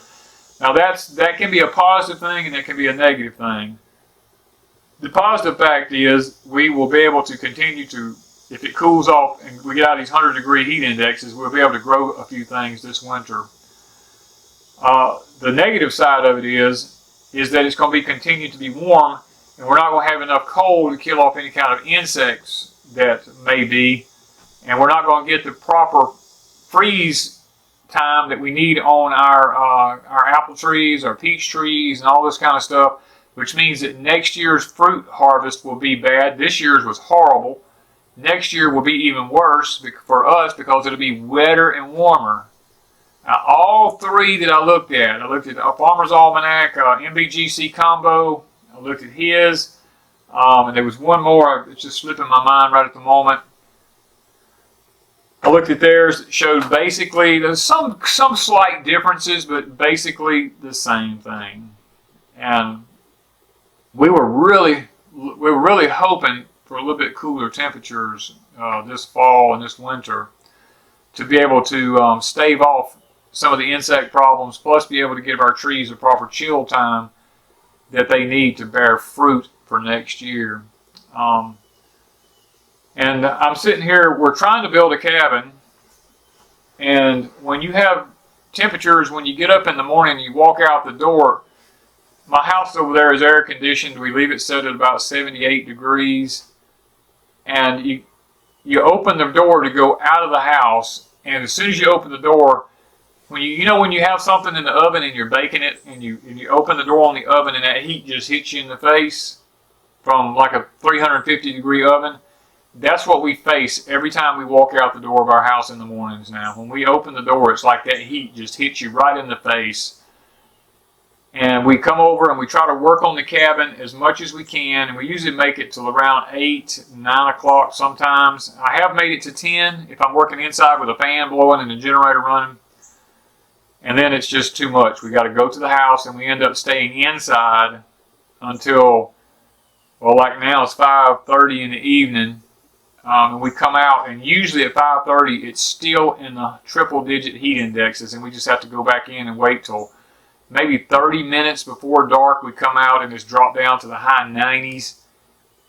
We're struggling because we can't get our work done. We have sweet potatoes that need harvesting. We can't get them harvested out of the ground.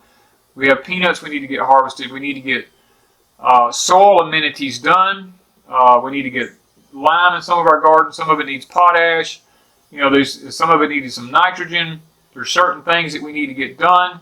We can't get any of that done because the ground is like powder. There's absolutely no moisture there. So we're struggling trying to get a fall garden ready. We tried to grow some tomato plants. Total failure on that. Not one seed come up. We had the coated seeds. We had seeds that we saved. We put them out into the ground in a bed. We kept it watered. We tried everything. Not one seed came up. So we ended up going to a place that had a few potted plants, and we ended up picking up, I think it was 12 tomato plants, or maybe 18 of them. I don't really remember. And we tried to set them out strategically in several different places on our place here. Some in the greenhouse, some under some shade cloth at the shop in some pots, some over here by the cabin in some pots. And we're just going to see if maybe we can get a few tomatoes to live, so we can have a few tomatoes. Wanda in her green stalk put out a few lettuce plants, I think, and she's got the shade cover over it, and she's got the insect cloths over it, trying to see if we can maybe get some lettuce started. I don't know in this heat whether that's going to happen, so we're struggling trying to get a fall garden started here. It's just not happening right now. And until we get out of these triple-digit heat indexes, I really don't see it happening. And this is part of what I've been trying to talk about on Porch Time, and talking about weather anomalies and how that they are going to affect our ability to grow our food. We're seeing it here at Deep South Homestead. We dug a few sweet potatoes the other day, and the few that we dug, even though it's as dry as it is, several of them had already rotted in the ground. They were just like mush. And I don't know what caused it. We're hoping and we're praying that we're able to get some cooler weather at some point and be able to get them dug really fast in one day so that we can get them all out of the ground and get them cured before it gets to be too late and maybe the rats eat them or they rot underground or whatever. We was truly looking forward to having some popcorn this year, some that we raised so we'd have some seed, plus have some to pop. That's not going to happen because out of all the popcorn I planted, there's only a few stalks left that's even green anymore. Most of them have shriveled up and died. For the first time in my life, okra has died because of the heat. That floored me. We had planted okra for the fall. It all got up 4 foot tall, and we harvested probably 4 times off of it. It was loaded with okra pods. Come out here in one day, it's all wilting down. It never recovered. It all died. So we're struggling with a fall garden, and this is part of what we're talking about on Porch Time when we talk about it's going to be hard to grow food. We're constantly and frantically trying to figure out what we're going to do for spring. If, we're thinking about doing the plastic with the irrigation system under, with fertilizing it up under the plastic, seeing if that will make a difference because the U-pickets do that and they seem to be doing okay out there. Even though their plants don't last that long, I did look at them. They do have disease, when we were picking, they were diseased up and everything was happening to them just like it happens to us. It's just that they were able to push enough water and fertilizer through it to make it happen faster and get enough of a crop to make a difference.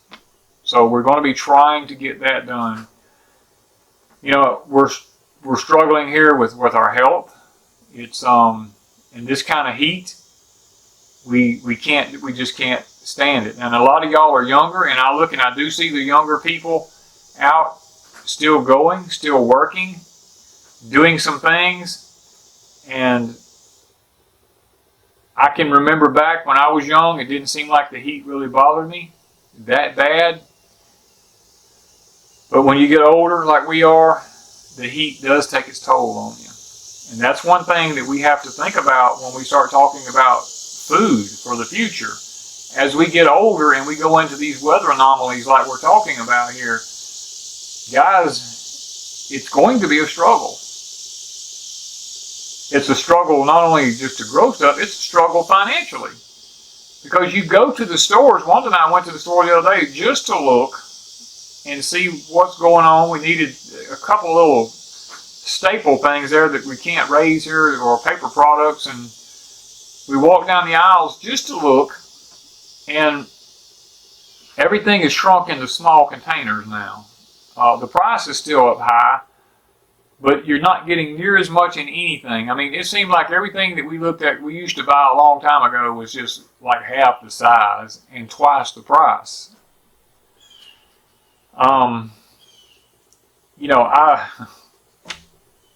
There's not much more I can say about all that. It is going to happen. I do believe that. It's spoken of in scriptures.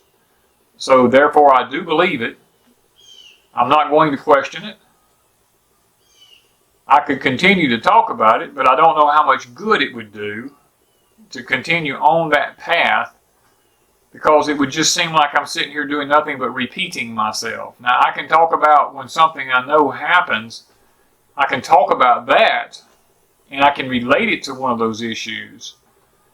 But as far as just continuing to harp on something, like there's no food in the stores, they don't have this, they don't have that, the shelves aren't stocked, the aisles are a lot wider. I mean, we can talk about all those kind of things, but the bottom line is it really doesn't fix anything. It may wake us up, but it doesn't fix one thing in the world. The only thing that's going to make a difference is that we actually get out and we try our best to produce something for ourselves, and we try to figure out what we can do to produce food in these type situations. Why did I keep doing YouTube? Because we want to learn, and when we learn something, we want to put it up.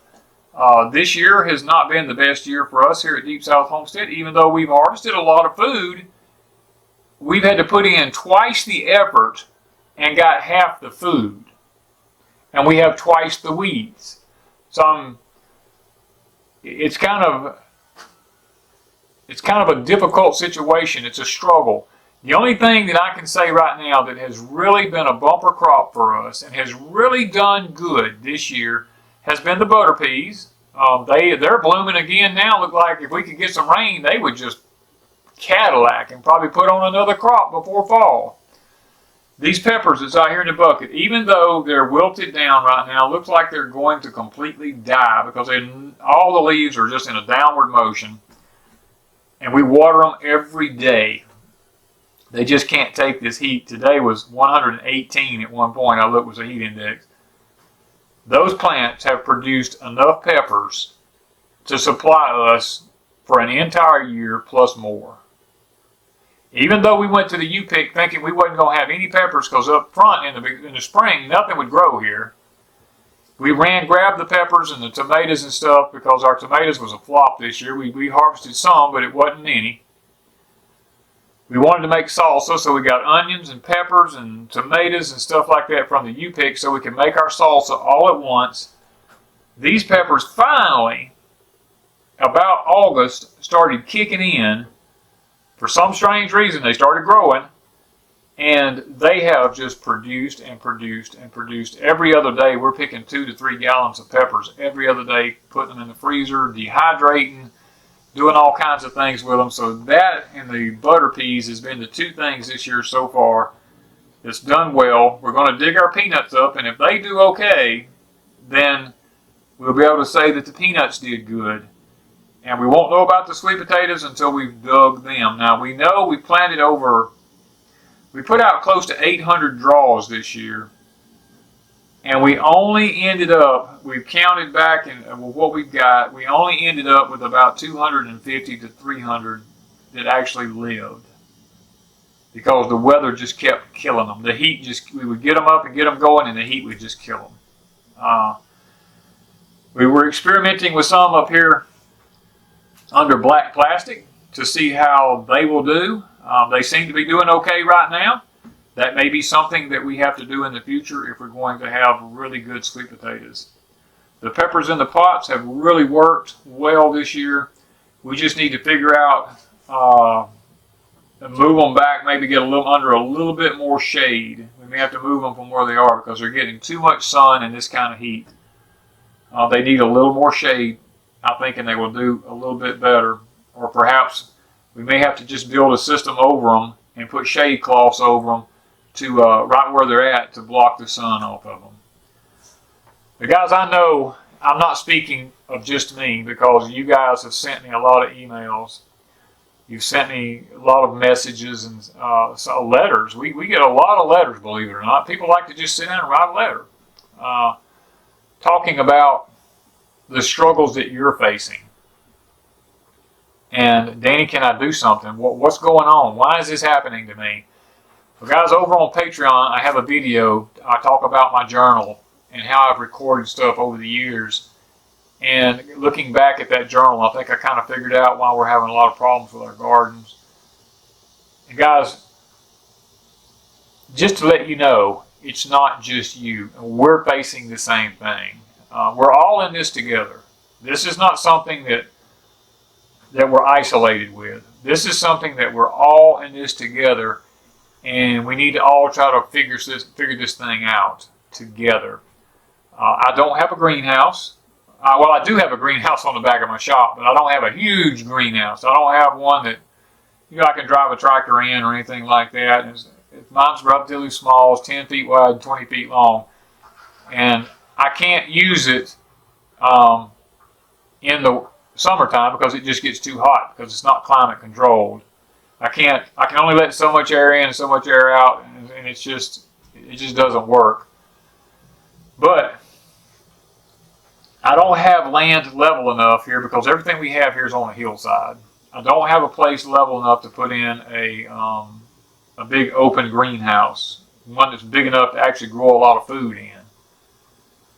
So Wanda and I have to really depend on what's outside.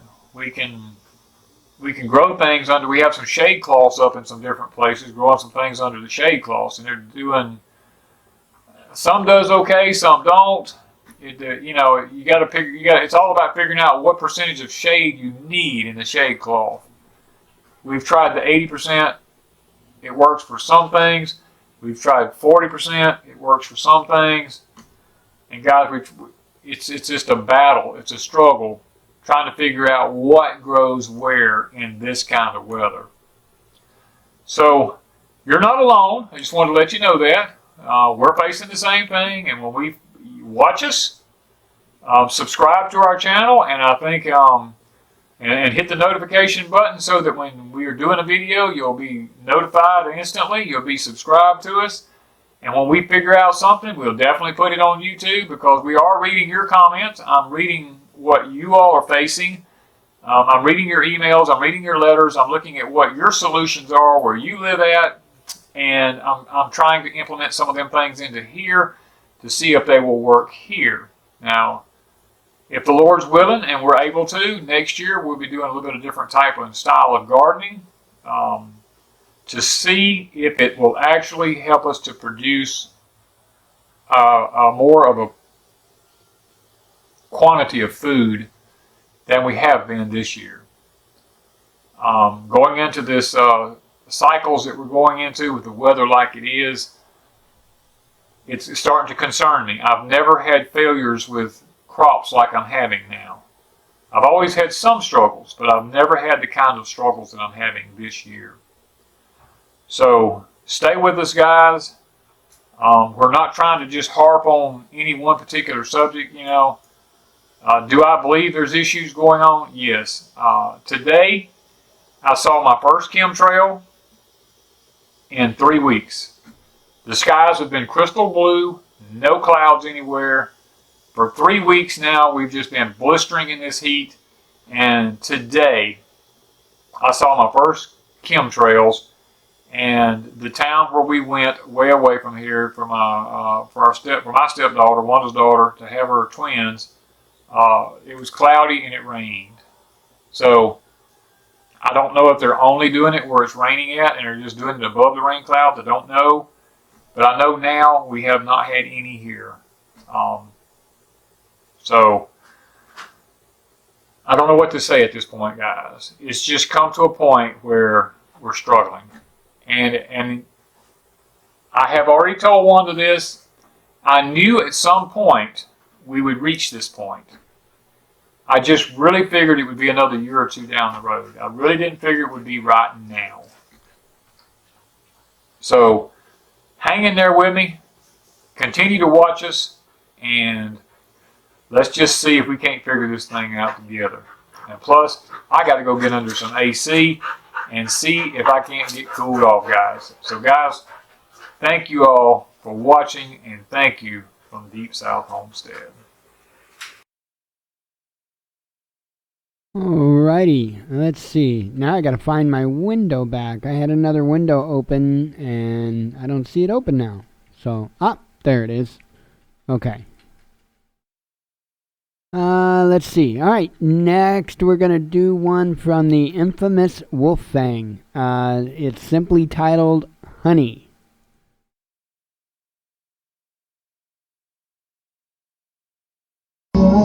You can only see the stars after a season.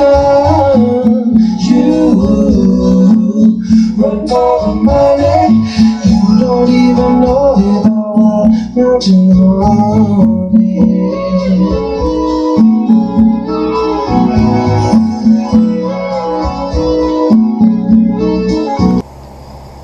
Hello everybody, this is Wolfgang. It's Sunday, September the 8th, 2019. And it's a gloomy day outside. Anyway, today, we're going to talk about honey. Having honey in your preps, and I'm not talking about your sweetheart. Talking about organic honey or pure honey. Yes, and this is the the cheaper store brand, because you get some really good honey, like from your beekeepers and that, you're gonna pay a price for it. So, because I like my dog biscuits, I'm gonna put some honey on the dog biscuit instead of peanut butter, and we're gonna see how this tastes.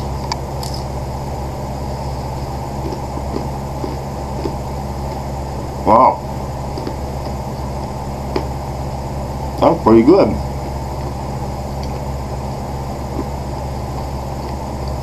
My dog biscuits are getting stale. Anyway, that's not bad. I think I like this better than peanut butter. I'm gonna have to keep that in mind. Excuse me while I eat my dog biscuit. Anyway, sorry.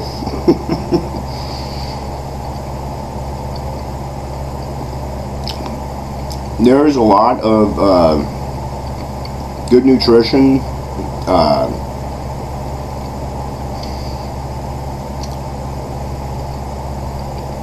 The honey's just good for you. I'm trying to get this dry dog biscuit down. Antibiotics was the word I was trying to look for.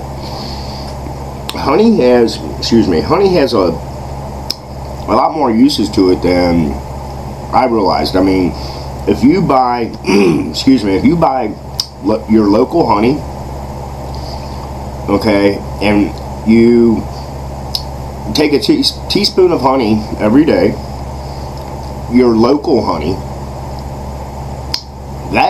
that may help you with your allergies that you may have. I have sinus problems. Your pollen gets in the air. That's what honey is. And everybody out there knows that, how the bees pollinate the flowers and then they go back to their hives, and that's how the honey's made. So anyway, when I looked this up, I have just your basic knowledge about honey. I know, what it's good for, your colds, if you have a sore throat, stuff like that. But as I looked into this, I found a web page that actually states 23 different uses for honey, and I thought that was kind of cool. I'm sure there's more out there, but and I want to say again, I'm not a professional. I do this just to share information. I'm not a doctor, I'm not a nurse, I'm not a lawyer. I'm just me. Anyway, so your raw honey, it's lightly processed, unpasteurized, and unfiltered. It has a darker color to it, and it'll contain pieces of pollen or pieces of wax that it comes from. That's the raw honey. Now I actually have the site pulled up so I could read it, because I was writing all this down the other day, and I asked my wife, I said, you got to work Sunday, right? She's like, yeah. I said, can I use your laptop and maybe make this a little easier for me? So I'm actually on the web page that I found that I really like. Another honey is and I don't know if I'm pronouncing this right, Manuka, Manuka honey, and it's from New Zealand. I've never heard of it, but it has healing properties in it, and it was it says brand name. I guess the FDA approved this certain honey for topical use for healing properties, which I thought that was kind of cool. And then there's wild honey. There was, I wrote this down because I double checked on,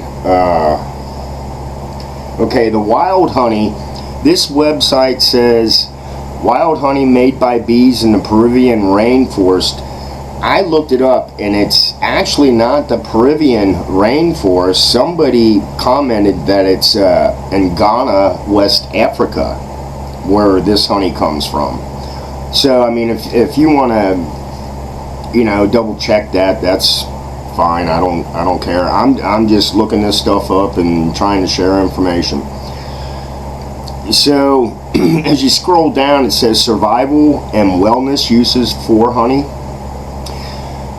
Honey supplies antioxidants, which I think most of us know that. And the antioxidants help reverse damage done to your body by lifestyle or environmental conditions.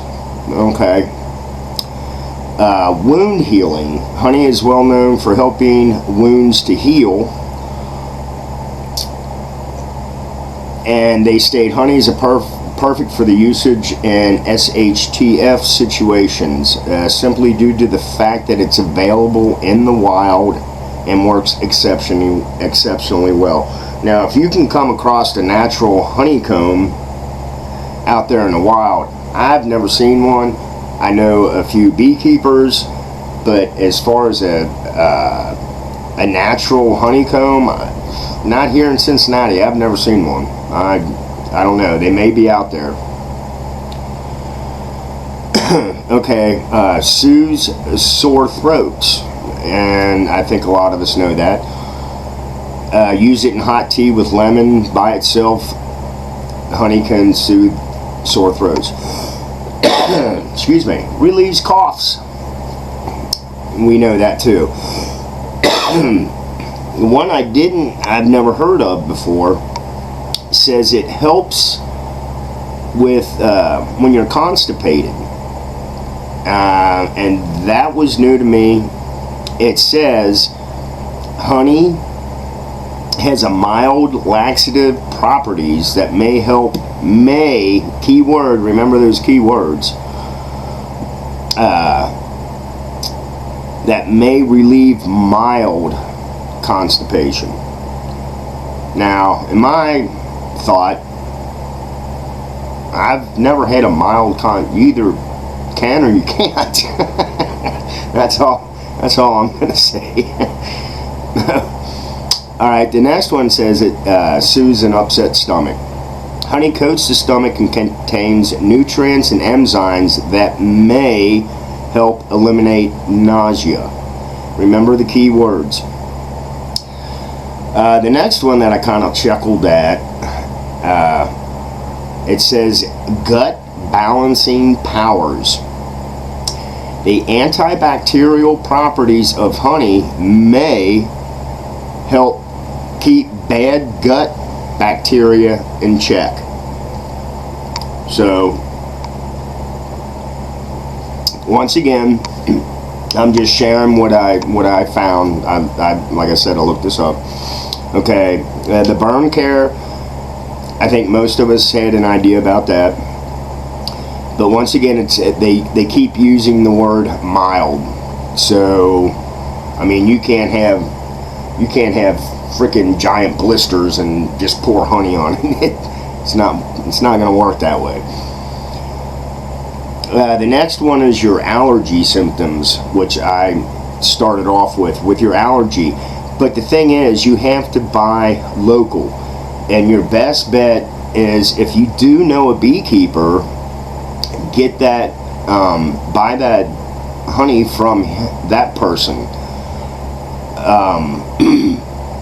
Because it's all your plants and stuff that's in your area. That's what these bees are collecting.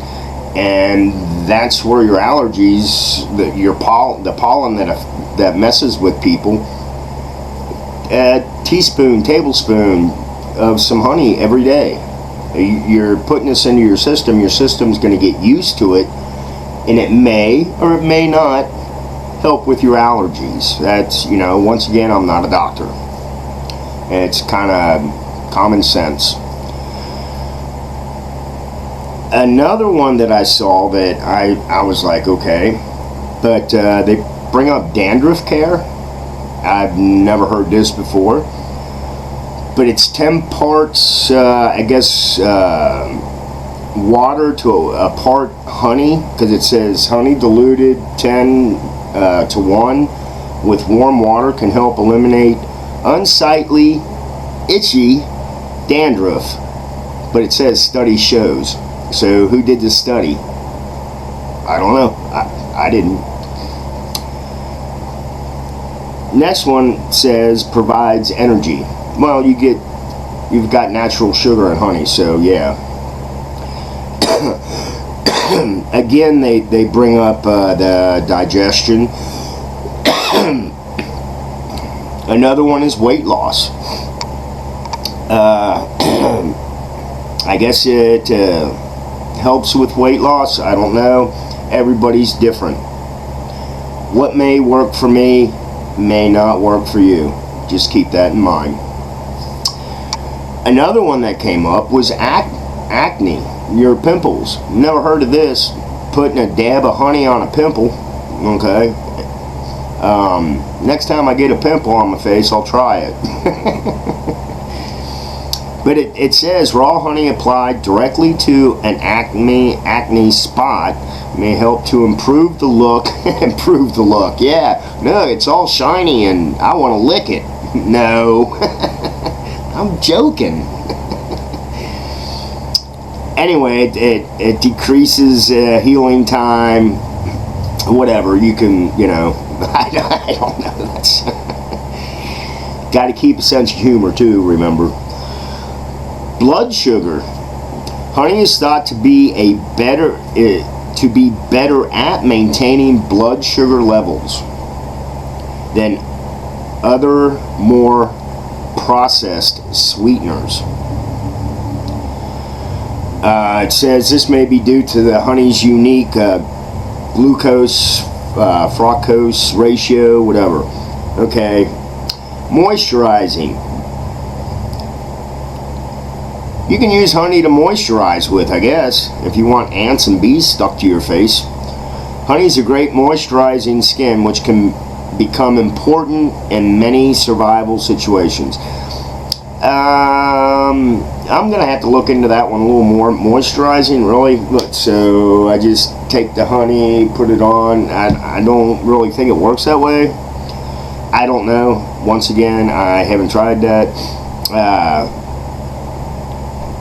It also soothes skin abrasions, which that goes with the healing. I mean, you can't have like a deep cut or a gouge and just, I think it's like this says, an abrasion. Also talked about the cold care, the cough, the sniffles, hot toddies. When I was a kid, I had a sore throat. Mom would take like a tablespoon of honey, some lemon, and a little bit of whiskey and mix that together, and she would give it to me. I think it was to make me pass out, so she didn't know. I'm kidding. she wasn't like that, but it helped. I do it today.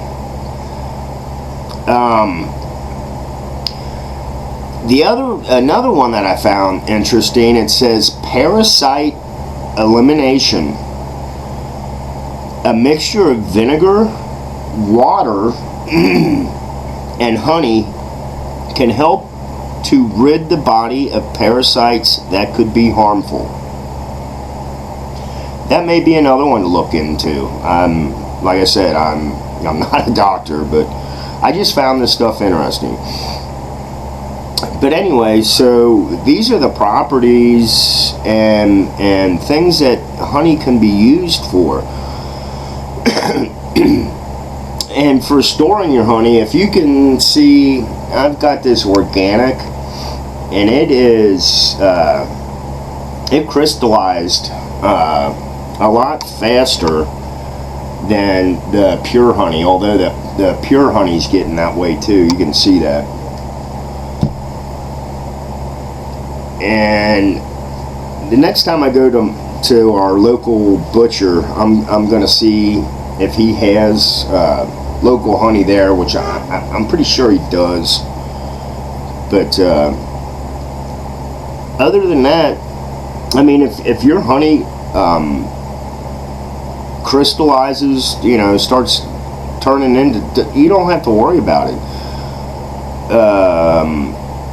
All you have to do is scoop it out and put it in a pan, and I'm not going to say nuke it, because I'm talking about shit hitting the fan, so you might not have power to nuke anything. So, but I thought I would share, excuse me, the uses of honey.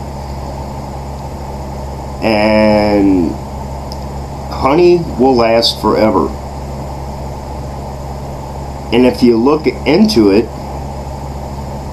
what did the Egyptians use way before any of us were thought of when they wrapped their dead people? Honey was one of the main factors in mummifying when they would wrap their dead. The only problem with that, though, is they had to be people of importance. I think your common folk, they just threw out in the field. They used them for fertilizer. I don't know, I'm being silly. So anyway, I hope this video about honey was useful, and if it wasn't, you can look it up yourself and learn. But I enjoy doing this video. I enjoy talking to you guys. You have a good Sunday. I'm getting ready to watch football. Hope my team wins, and I'm not saying what my team is. Anyway, you guys have a good day. This is Wolfang. Blessed be safe, and be prepared.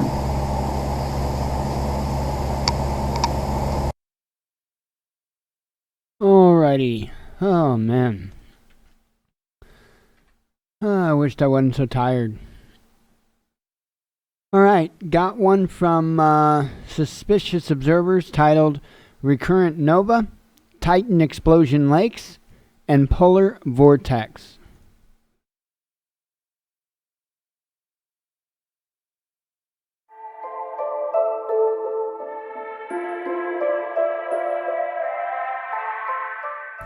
Good morning, folks. We've got one of those days with a bunch of stories to hit. We'll start nearby and make our way out through the cosmos, beginning with our star at spaceweathernews.com. We find the last day on the sun very quiet. No sunspots, patchy coronal holes on the south, the northern polar extension reaching down here too. The solar wind intensification we showed yesterday peaked just afterwards. There was considerable variability to the stream, but the telemetry stayed in moderate range only. Took a brief moment of geomagnetic instability, but otherwise the field and geospace in general is quiet.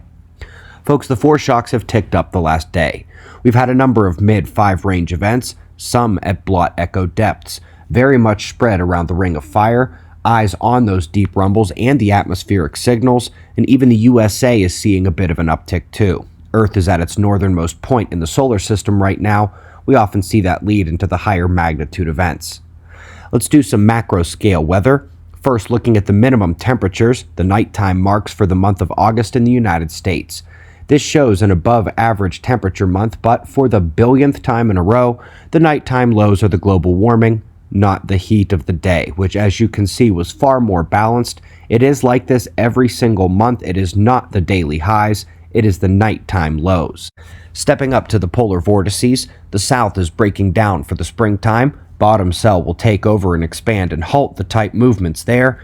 Meanwhile, on the north, we are coming out of that calm, still upper-level pattern to find the first hints of the vortex flow building over Siberia.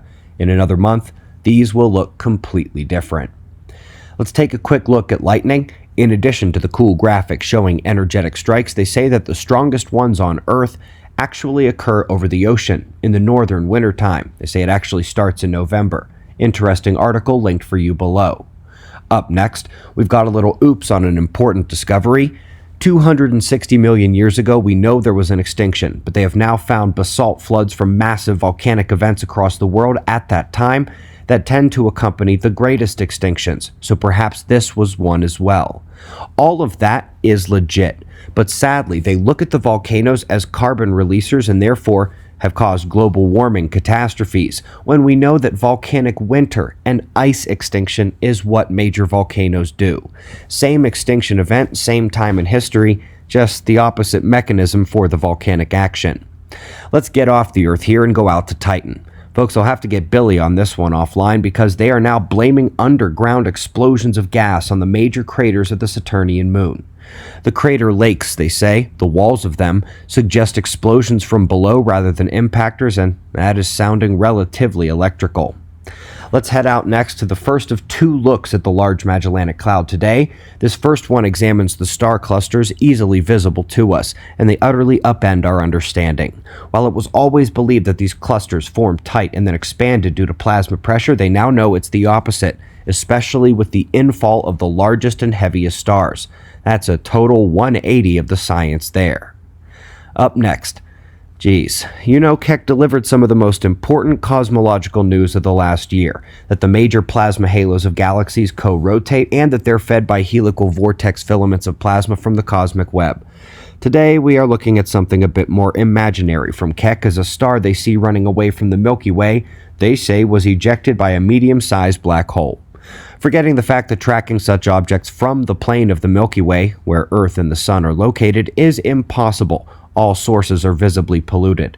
But any one of the past galaxy mergers, like the one they think we had with the Sagittarius dwarf galaxy, could also have been responsible for that runaway star. Can't hit home runs every time, I guess.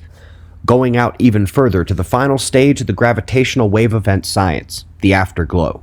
The most detailed and deep optical image ever has been produced of the region. The full implications and analysis are still to come, but for right now, these might not look like much, but these are actually incredibly impossible visible light images of a region a disgustingly far distance away. Kudos to the team.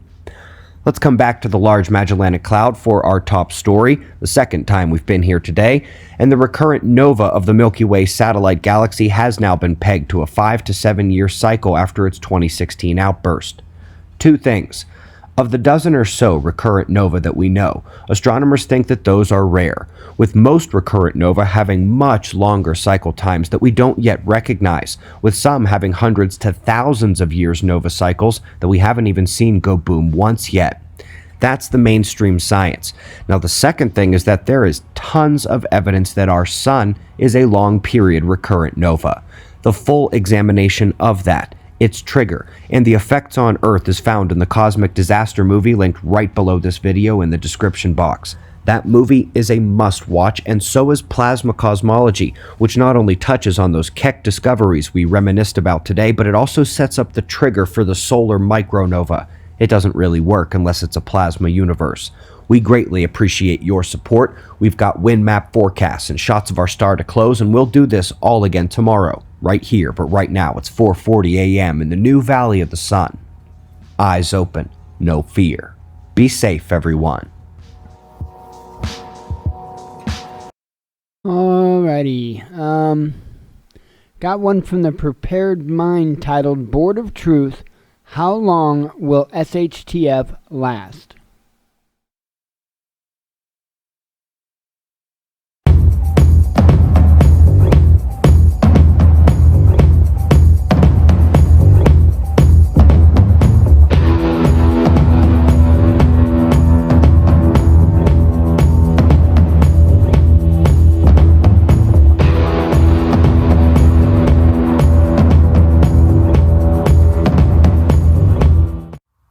Welcome back to the Prepared Mind channel. I'm John. I'm the host. You guys are the crowd with the most. Anyways, this is going to be a great video. It's a Board of Truth special I put together for you guys because I keep hearing and I keep asking the same question. And that is, when is shit going to hit the fan? But I think a more important question we can ask now that we're preppers and we know it's going to happen. The question we need to ask is, how long are we going to be in a shit hits the fan scenario? Now, like I said, predictions. I've been trying to predict since I was 14. I've been trying to understand what is going on. And it's easy to see all the factors out here. What's affecting it, what's causing it, what we can expect. But this question, how long, I think is actually more important than is or will shit hit the fan, right? It is inevitable that shit is going to hit the fan, right? Now, they're trying to stop it on the one hand, and on the other hand, they, meaning the powers that be in politics, in media, in economy, the economic financial sector, they're all trying to say everything's fine. At the same time, they're doing everything they can to cause shit to hit the fan, right? But it's inevitable, right? Right now, economically, we've got Trump putting out tweets. We've got the media and the bureaucracy putting out reports. We've got algorithms telling the computers everything's fine, right? But none of that, none of what the president, Congress, the bureaucracy, none of what the banks say, none of that changes the fundamentals of what's going on. The debt we have is outrageous. The fundamentals, meaning how much money is needed to take care of former obligations, that is, to make payments on debt. How much money is owed not only to banks for borrowing, but to retirees. That's right, retirees. People who have been promised a pension. Where is that, right? The fundamentals. It doesn't matter that Trump is going to have a meeting with Xi Jinping in China. Now they've got it scheduled for October. Are you kidding me? This is the beginning of September. They were saying, next week we're going to talk. In a couple days we'll have this sorted out. Oh shit, now it's next month. Hey, I tell you what, in 2024, Trump promises that he's going to meet Xi Jinping maybe over a cup of coffee to discuss World Cup soccer. And that will fix the economy. You see, they keep putting things off longer and longer in an effort for the computers and the reports and everything to somehow show us how things are getting better. And they're not, because they can't. Because they haven't changed the fundamental problems with the system. And by system, I mean all-encompassing system. The social, political, economic, resource system. How about resource usage, distribution? How about resource allocation? Finding new resources, right? They aren't doing what they need to be doing because they're punishing some behavior and actions and promoting others. What are they promoting in order to make the world look great? Everything is just focused on the stock market. Don't look at anything else. Don't look at the store closures. Don't look at factory closures. Just look at the stock market, damn it. That's what Trump wants, right? The stock market doesn't show fundamentals. It does not, right? It doesn't show the debt. It's just a snapshot in time of attitudes. Now, attitudes can change in a big way, in a fast way. And what I want to look at is not the event of shit hits the fan happening, but how long will it go, likely? How long can it go? So I've got a historical time frame in which we can look. And we can hearken back to the 1929 crash, and then a couple years later, the Great Depression that occurred as a result of that crash. We had something very similar happen in the 1970s for about the same period of time. And we've got something new that has happened now. So let's get into this look, right? The fundamentals are there. The fundamentals for shit hitting the fan. It's not a matter of if, it's how long is this going to persist for. So let's go back to 1968. And we're going to go up to about 1982, and that is a period, about 14, 15 years. Some people say this period of time that I'm discussing economically lasted 12 years. Some want to condense it down to 10 years. Oh, it's just 10 years, even though the evidence suggests it's way longer. There was a problem developing through the 1960s. It had to do with our currency. It had to do with the relatively small amount of debt. It had to do with the economic engine and how it was working. And it had to do with gold. That's right, gold, that barbarous relic, that ancient pet rock, that shiny piece of metal that has insignificant value. Back then, the world realized that, well, we have this debt issue, but it's not huge. But we have this issue with the United States printing a bunch of currency. Way more currency than they had gold reserves. Sounds kind of like an antiquated version of quantitative easing, of money dumping, right?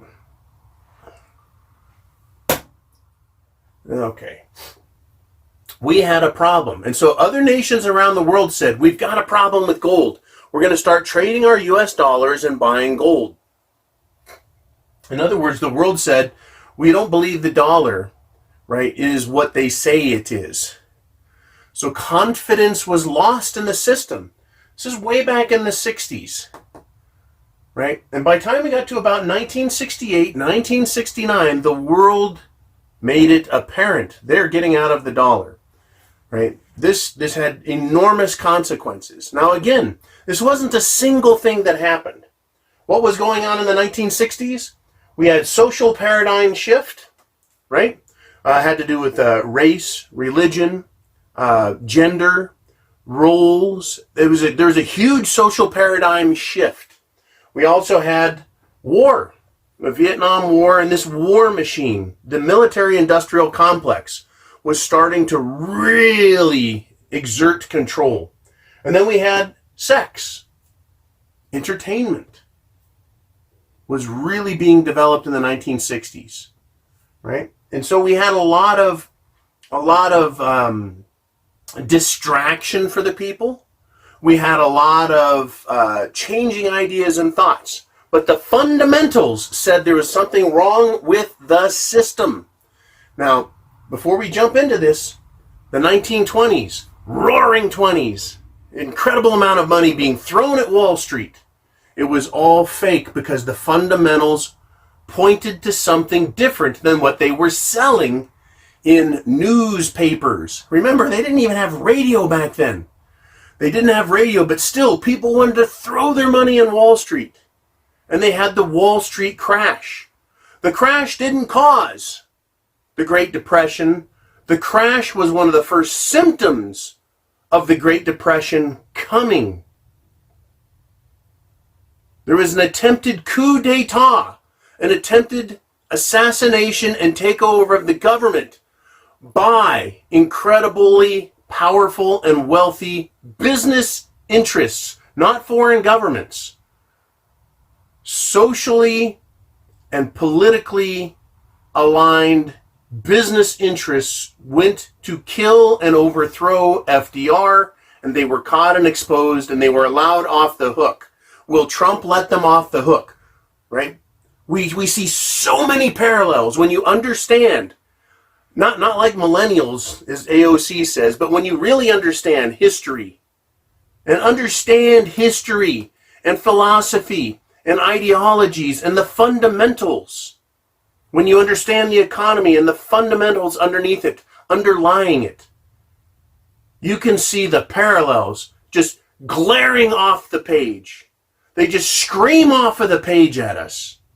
Shit is going to get real fast. So we've got the 1920s and this, whoa, look at all the money we've got. Then you've got the 1970s. What prompted this trouble I'm going to lay out in the 1970s? It was the mentality in the 1960s. We came out of World War II.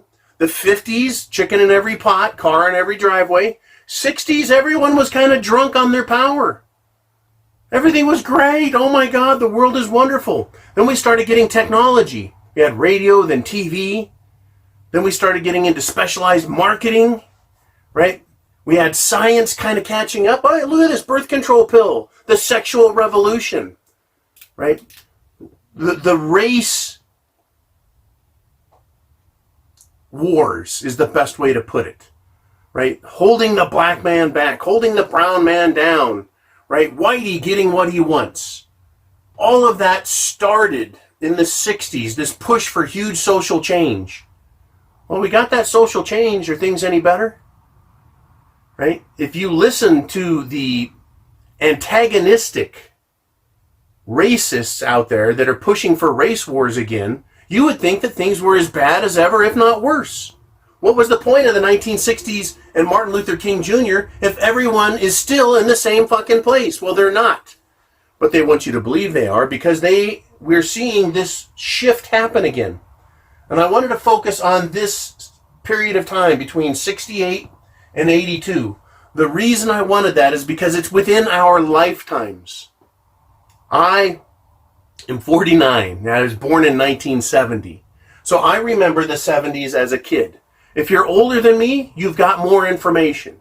If you're a little younger than me, it's still recent enough that you feel the effects of what happened. Right? If we hearken all the way back to 1929, almost 100 years ago, people are like, it's ancient history, John. Doesn't apply. Doesn't matter that they had refrigeration, electricity, central heating. They started developing air conditioning. Doesn't matter that they had all of that stuff. And yeah, they were pretty technologically and industrially advanced back then. It's so far in the past. Right now we've got so much more, so let's not use that. But I think we can come back here and examine what happened from 68 to 82. So I started by saying the world was changing. We had a lot of paradigm shifts in the 60s. As a result of that, and the underlying fundamentals and weaknesses or debts within the political, economic, social structure, we saw all that tension building before, and then we had what is and should be considered a shit hits the fan light of the 1970s. So, the dollar was shown to be what? It was weak in that there was too many dollars for the amount of gold reserves. Right? The gold was valued $35 an ounce. Right? Where are we at now? Huge, right? But it was valued very low back then, and that's what they based the dollar off. It was the gold standard, or the gold reserve standard. But it was failing because government was not contained, because they were overspending, quantitative easing, entitlement spending. There was this thing called the War on Poverty, put up by who? The Democrats, who were accused of being communists and socialists then. They were spending too much. The dollar wasn't true. It wasn't real. So people were getting out of it. Right? So we saw gold. When they took us off the gold standard, rather, they unpegged. They said the dollar is no longer worth exactly $35 of gold. An ounce of gold is not $35. And they started trading the value of gold. They created fake gold, paper gold, synthetic gold. And they put it on the market. And from 68 to 82, it went from $35 almost up to $1,000 back then. What caused this? It was a lack of confidence in the system. Oil, when we started this, and I don't have oil on the chart because I didn't want it just black with numbers and shit that we couldn't see or read. So oil went from a quarter, 15, 20 cents a gallon. It went all the way up to over $1. It quadrupled. It went up 400% over this period of time. Now, I've got inflation on here going from 100, the full value of $1, 100% of its value, to 50, right, to 0. And I've got it reversed so we can show a downtrend in the value of the dollar based on inflation. Right? Every year, right, starting in 68, but it really hit in 73, 74, 72. People started feeling inflation. Well, the dollar isn't worth the same amount of gold. The dollar isn't buying as much. Things are costing more. It's because all of those dollars were out in the system. It was because gold became unattached. right, from the dollar. It's just kind of floating there. How do we gauge the value of it? Trading it against other dollars and other commodities and valuable items, right? So inflation started to rear its head every year. It wasn't like there was a loss of value, 100 down to 25 in 1 year. There wasn't a 25% inflation in 1 year. But I tell you what, over the course of a dozen years, 10 years, if you lose 5%, then the next year inflation goes up 6%, 7%, 8%, 9%, 10%, 12%, 15%. By the time you got to the end of this period of time, inflation had just taken over. If you lose 7% 1 year, now you're down to 93 cents on your dollar. If you lose 10% a couple years later, now you're down to 80. You lose 15%, you're down to 75. You see, it's not, well, hey, you know, inflation was only 1%, so we went from 5 to 1, we got 4% back. No, it's an aggregating loss. It's compounding interest in the negative, the wrong direction. Now, what is also fascinating at this time in history, starting in about 68, the Dow Jones, right? Now we've got the Dow Jones between 26 and 27,000. It's been there for the last 18 months, essentially 2 years. The Dow has been flat. Well, guess what the Dow was from 68 all the way to 82? It was flat. It was a flat line. It did not go up. It did not go down. It was a huge bear market period. Some people say it lasted 16 years. This bear market, 16 years, Dow unchanged. Americans aren't happy unless the Dow is going up because they have their money now, not in a bank, not in precious metals. They don't have any money or equity in their house or their cars. Everything is in debt. So they put it in the one place they think they're going to get a return, the stock market. And in the stock market, what happens? It goes up and up and up and up and up because everybody, every city, county, state, federal employee sends money there. Every corporate, big shot, middle income guy can send retirement there because there's nowhere else to put it. And that's supposed to drive it up. Yet here we are the last 2 years in America, the United States of America, strongest economy in the world. It's flat. 68 to 82, it was flat. This is a bear market period we're looking at. We're looking at gold skyrocketing from, let's just say, $40 up to $800. You know, doing the math, that's 20 times higher. 20 times is 2,000% increase from 40 to 800. Now, it went above 800, and it actually started below 40, so we could say 24 times, 25. 25 is a nice round number. The value of gold went up 25 times, while the Dow went up 0%, and inflation, the value of your dollar, went down, right? Let's just say you lost 25% of your purchasing power with the dollar. Some things were more, some things were less, right? But this section of time was a shit it's the fan light. We had race wars and race issues. We had fuel lines. We had the fear of international war breaking out between Russia and the United States, or the Soviet Union and the United States. We had a lot of things that could have really gone bad. But at the very least, we had a shit hits the fan light. There were shortages everywhere. There were talks of rationing. You couldn't go to get fuel on certain days if your license plate had the wrong number. It's like the first or the last digit had to be odd or even, and that's when you could go get fuel. And they still had lines. There was a lot of fear everywhere. So the 1970s, right, we had a currency paradigm shift. We had a huge change. The petrodollar came into existence. The economy was incredibly weak. At that time, though, we did have industry. We had the auto industry. We had the steel industry. We had the burgeoning and starting computer technology industry. We had massive amounts of resources. We had oil. And remember, we want to use the Middle East oil. We want to use it up first and then leave them in the Stone Ages before we use our own. That's why we were buying oil and continue to buy oil internationally. That thought and idea has changed now a little bit, especially since they're running out of oil. Anyways, the economy was the fundamentals, the businesses were there, but the production and profit was not, because of government spending and international belief in the dollar. Right? We ended up with huge inflation, gold went through the roof, and debt. The type of debt we're talking about just started. It was just getting going as a result of this. We don't have money, so we need to start borrowing it.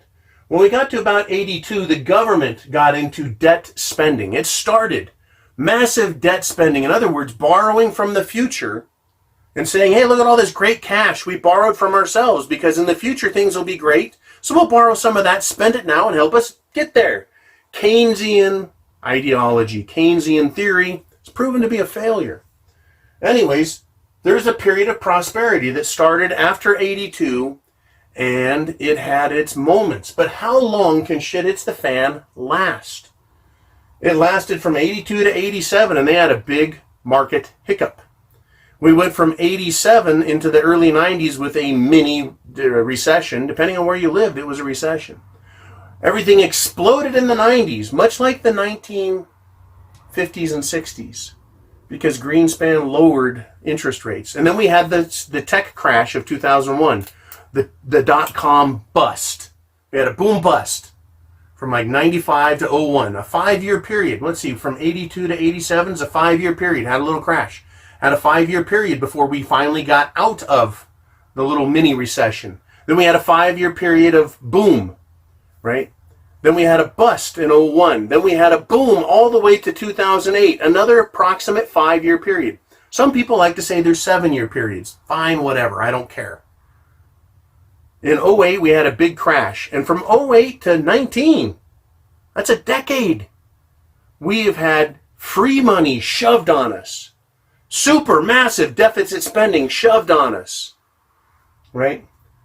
Gold went up to not $1,000, but up to $2,000 almost being traded before they got it under control, because they wanted to return confidence in the dollar, not the gold dollar, not the petrodollar, but the new bank dollar, based on the Treasury's decision to have the Federal Reserve just print away, based on nothing other than a belief that everyone loves the dollar.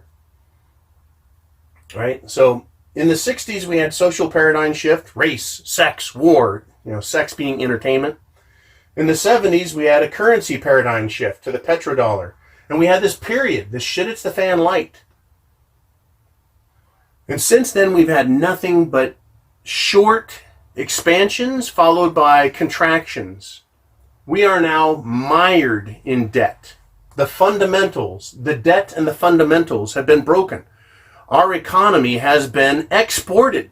Not just the business, but the businesses, the means of production, and even the resources are allocated to other countries to let them make the money.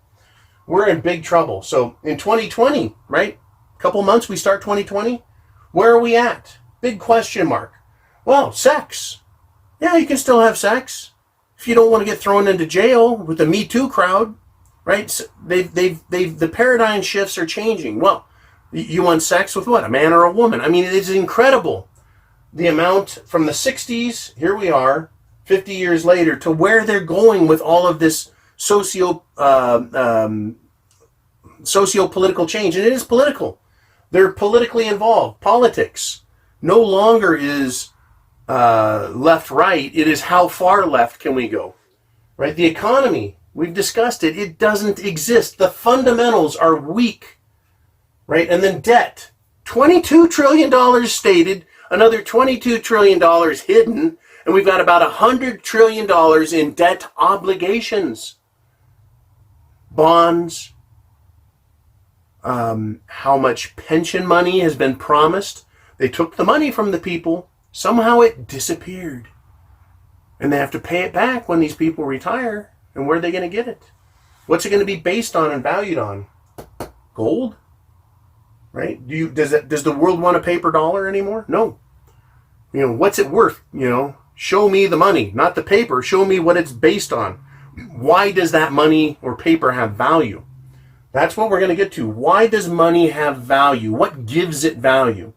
For a while it was gold, then it was the full faith and credit of the people of the United States. In other words, our willingness to use it and our willingness to work. No one wants to work anymore. Still, 2020, we've got all of these problems, right? Shit hits the fan ends when? When does it end? Once again, we can look at history past to give us some clues about how long shit hitting the fan lasts. In the 1930s, we had soup lines, men walking, looking for work. It was just a huge unemployment issue because there was a problem with the dollar. There was a problem with the belief in the system. That's what happened. The government revalued gold. They stole the gold. They stole people's money. They reintroduced it and gave them a 40% haircut. Right? And then they used that money to fund what was coming. And then they started spending the future with Keynesian practice. They, quadrupled, quintupled their efforts of debt spending because that worked for a while and we got to this period we're looking at here. And then after that, they had to step it up again. Stepped up in the debt spending of the 80s and 90s, and here we are now. You can see that if this was from the start of the country to where we are today, this is how our debt looks. You get to the last 40 years and it goes straight up. Straight up. That is a hockey stick. Right? That is the debt curve and how it works and leads to collapse. So, shit hits the fan starts in the Great Depression. It was the 1970s, and we're looking at a maladjusted, unstable, manipulated, ghost-funded world that we live in that's full of social chaos, political stupidity, economic nightmares, and debt hell. That's where we're sitting at today.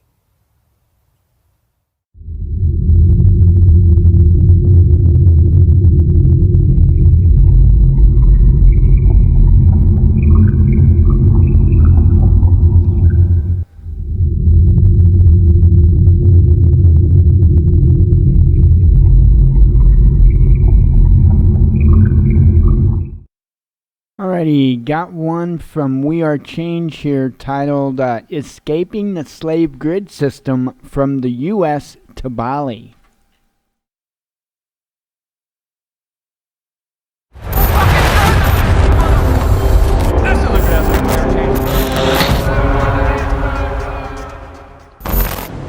If you're not happy, what are you doing about it? This is Ukradowski of WeAreChange.org here in Bali, and in this specific video, we are going to be talking about escaping the slave grid system, personal financial freedom and independence. Also, talking about how to bribe police officers here in Indonesia. And to talk about that, plus a lot more, we have Riley Bennett. He is a YouTuber, a vlogger.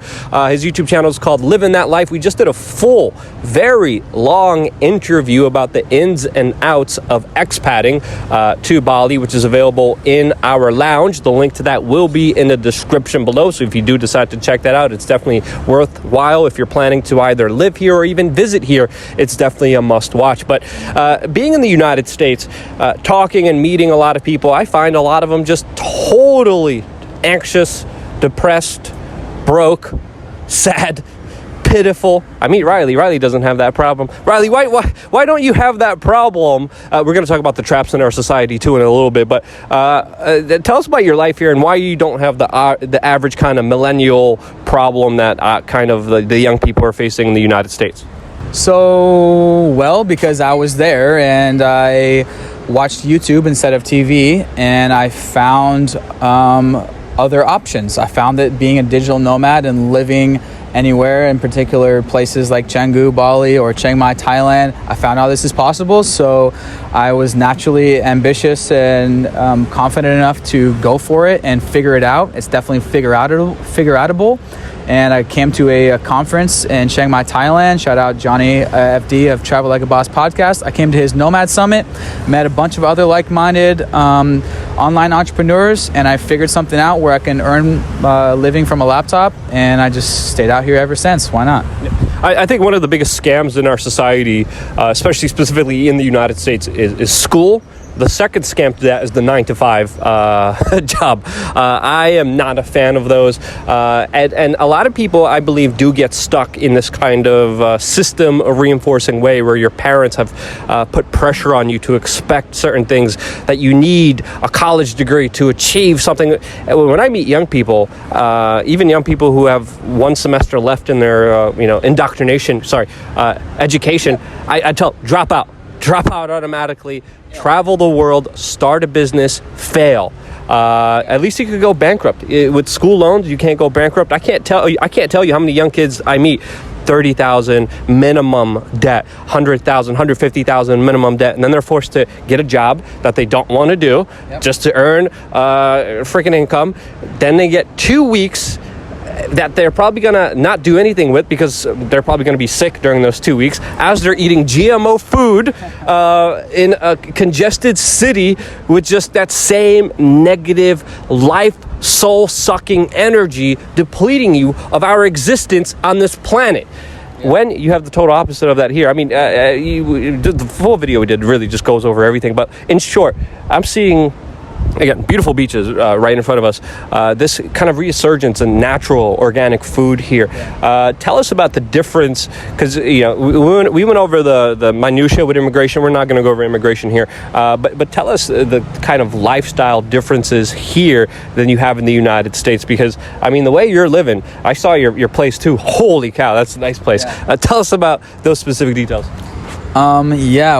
Just we're living here in paradise. I didn't invent this place, specifically Canggu, Bali, which I think is, if not the most popular place for digital nomads, it's one of the top. Chiang Mai, Thailand being the another place. And it's just, I call Bali, it's freaking Bali. It's paradise. And so digital nomads and people who can choose to work from anywhere, of course, they kind of just naturally started to stay here because it's so nice. And what they're doing is creating in Canggu specifically this, I call it a town of a retreat. It's one big retreat. So many yoga places, organic cafes. There's 100 organic cafes, some of the best amazing salad bowls, and every place serves green juice. And it's just this holistic, they're making a new utopia here, and surfing is the best, and weather is the best, Wi-Fi is the best. There's so many co-working spaces. So it's just a meeting of like-minded people, whether they're online entrepreneurs or whether they're influencers like Instagrammers or YouTubers, so many of those here. And it's just a kind of a place where if people who are working from anywhere and making their incomes from the internet, which a lot of us, are now, why not come here? And it's I call it an outsourced Silicon Valley, but you're in paradise on the beach. Yeah, I mean, the weather's very comparable to Los Angeles. At night, you're not sweating or anything. During the day, of course, perfect beach weather to go out there.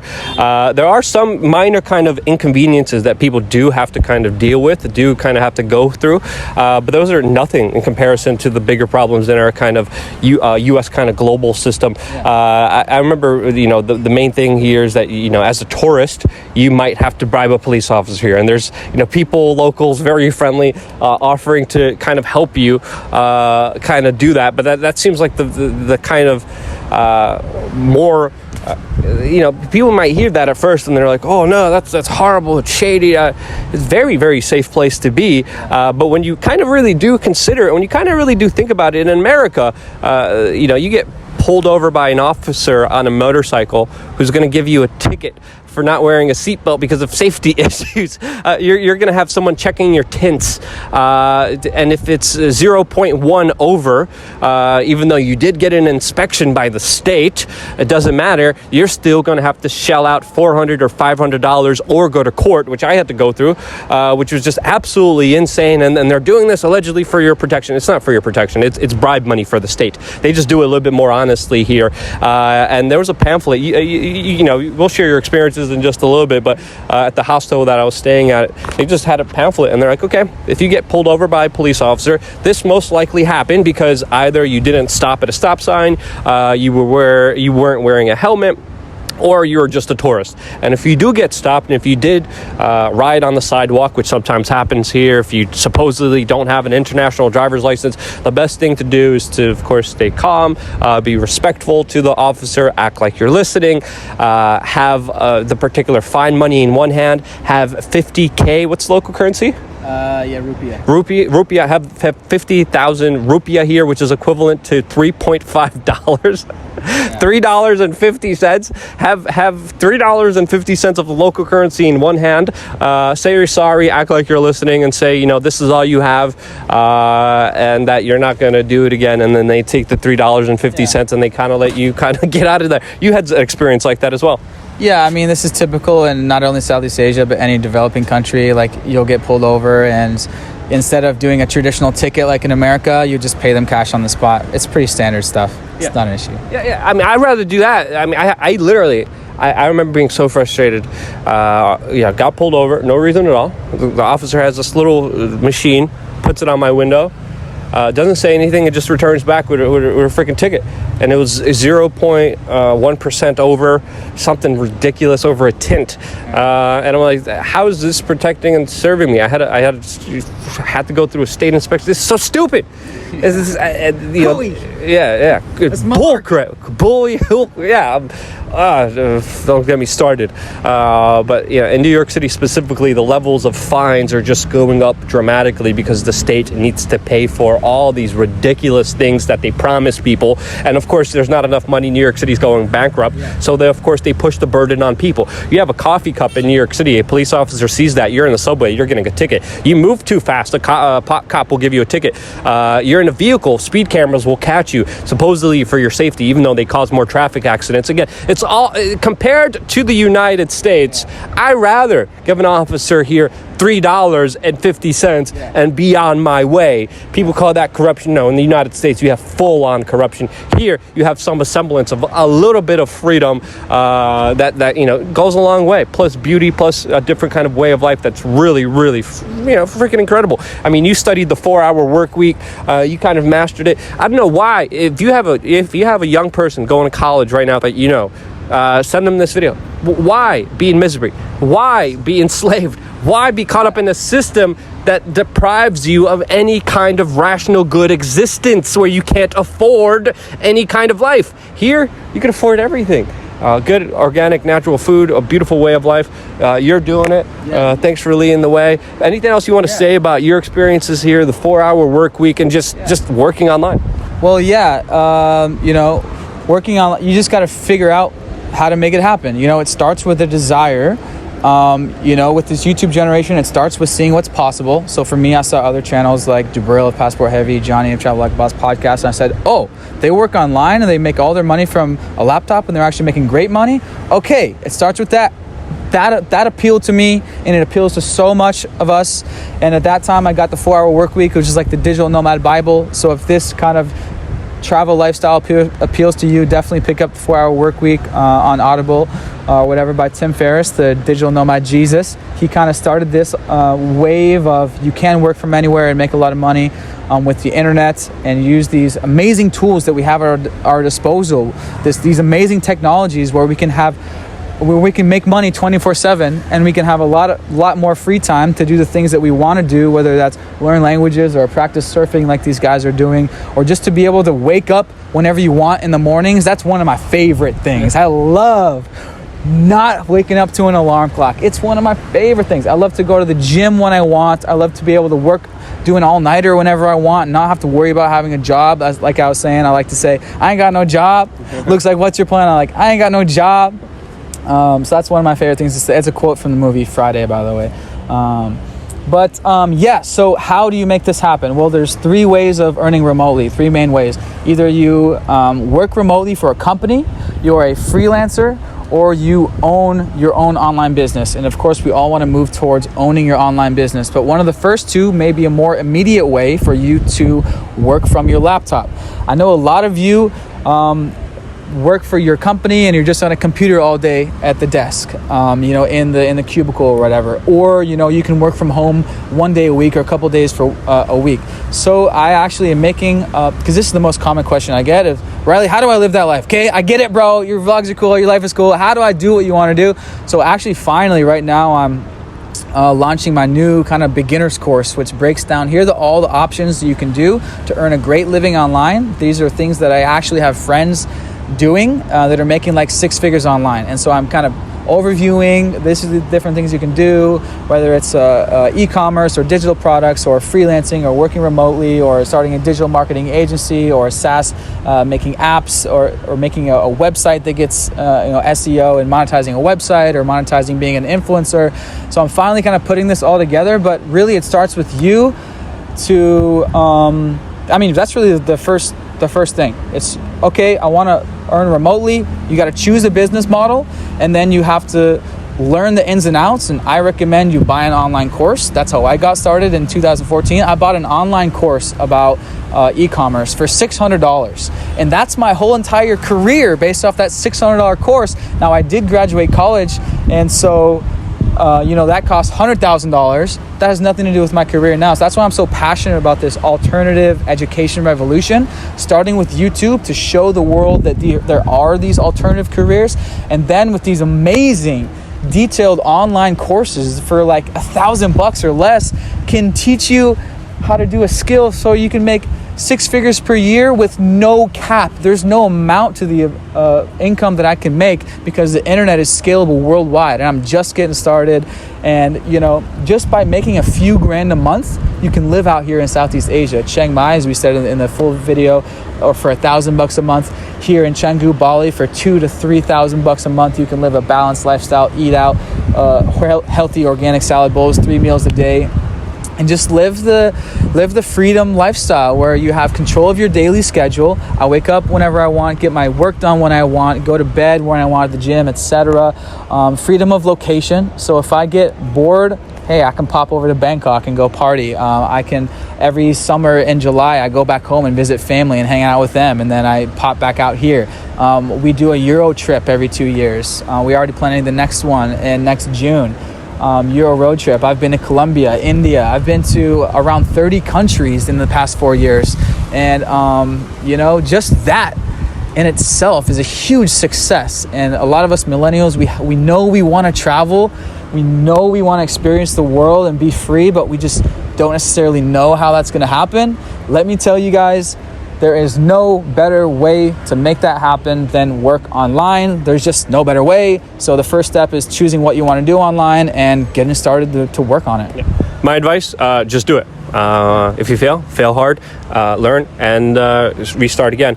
And again, there's no excuses. Tickets are expensive to Bali. Get freaking flyer miles. The cost of living here is just absolutely insane. I have a hotel room, a gym, free breakfast in the key location of town here, $20 a day. Like I'm saving so much money just by being here. I'm gonna have to get back for Anarcho Philadelphia. I'm thinking about just being like, I'm gonna Skype in, but no, I'm gonna be there. Check out Riley's channel. His YouTube channel will be linked in the description below. Thank you so much for that. Check out the full-length video in our lounge if you want more information about visiting and traveling here specifically. And most importantly, if you found this information helpful, especially if you know someone young, someone not knowing what to do, send this video to them immediately.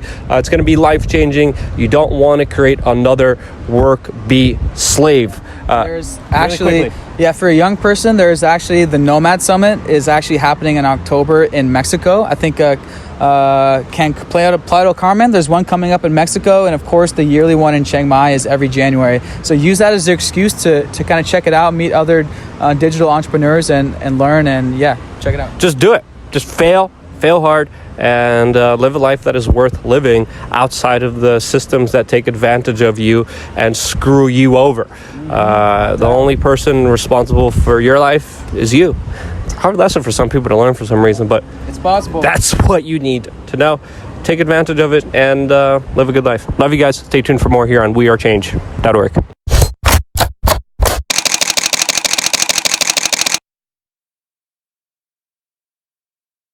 Alrighty, let's see. So it has come up before, and today is a prime example. It's the only reason I'm mentioning it. It has come up before because, you know, there at times are channels that we really don't play a whole lot anymore. And, you know, there's usually a good reason for that. And it has come up in the not so distant past that, you know, we haven't been playing much from Full Spectrum Survival. Well, to give you an example of why, today is the perfect example of that. He's got a video titled, Blackout, They Will Come For You If You Don't Have This. And he's talking about night vision, and I'm sure he's got a plug for somebody for night vision, and I'm sure he gets, you know, going to get a little kickback. And I have no problem with that. I have no problem with capitalism. Not the least. What I've got a problem with is the lie. That's what I have the problem with. They will come for you if you don't have night vision? Are you serious? Are you, I know I'm sounding like Paul Begley here, but are you serious? This is why. This is why we kind of backed away. Today, you know, is a good example of, pardon me, I've got to say it, going full retard. Okay? I mean, sorry, I like the movie Tropical Thunder. But, you know, come on, get real. Get real. They would be more likely to come for you if they knew you had night vision than they would come for you because you don't have it. Just saying. Anyway, got one from Step 1 Survival here titled Prepper Playbook. Alright, it feels pretty good outside, so I'm out here. Got my tactical folding chairs, my child correctional tool, my water squirter. The kids are out here swinging on their tactical swings. Everything's got to be tactical. Alright, playbooks. Your plans, and including others in your plans, and people who know you, family, friends. I don't know what got me thinking about playbooks. Something kind of brought my attention to playbooks, and I was talking with there's a friend of mine that works with the FBI, and he was telling me sometimes when they go into cases and solving crimes, it was interesting, the stuff that I've learned from him. You know, the stuff that he's told me is just crazy train. You wouldn't have thunk some of the stuff and how they deal with their cases, how they deal with dog. You just go ahead and whiz right on the camera, buddy. Go. He just is that okay to show people my dog just took a leak? At least I'm not yelling at him. Dog, get over here, dog. Get over here now. He's pretty good about just chilling and when we're outside. He watches over the kids pretty good. So playbooks and stuff, and he was telling me about training, and he used to work force recon. He was force recon before, and he said, you know, training and combat, and you know, we sit and talked about how they're how Marines didn't, you know, they were not supposed to go through. We were talking about poppy fields and stuff like that, out and, you know, walking through them and trucking through them. Those are places that they didn't have mines, you know, to avoid accidental detonation and getting yourself blown up. They would go through the poppy fields and stuff like that. Crazy stories, man. Some of the stuff he would tell me about. that they dealt with, you know, as a small reconnaissance team would deal with. Good stuff. It's good information. But the thing he was telling me about, you know, in combat and training, he one thing that was hard for him when he went in to become an agent and work for the agency, he was rules of engagement were totally different. You know, you're talking rules of engagement where, you know, for military, rules of engagement is, you know, if someone is shooting at you, then by all means necessary, right? And we were talking about Geneva Convention, so many other things. Rules of engagement in combat and rules of engagement on the streets as a FBI agent, and how that is so much different. Because if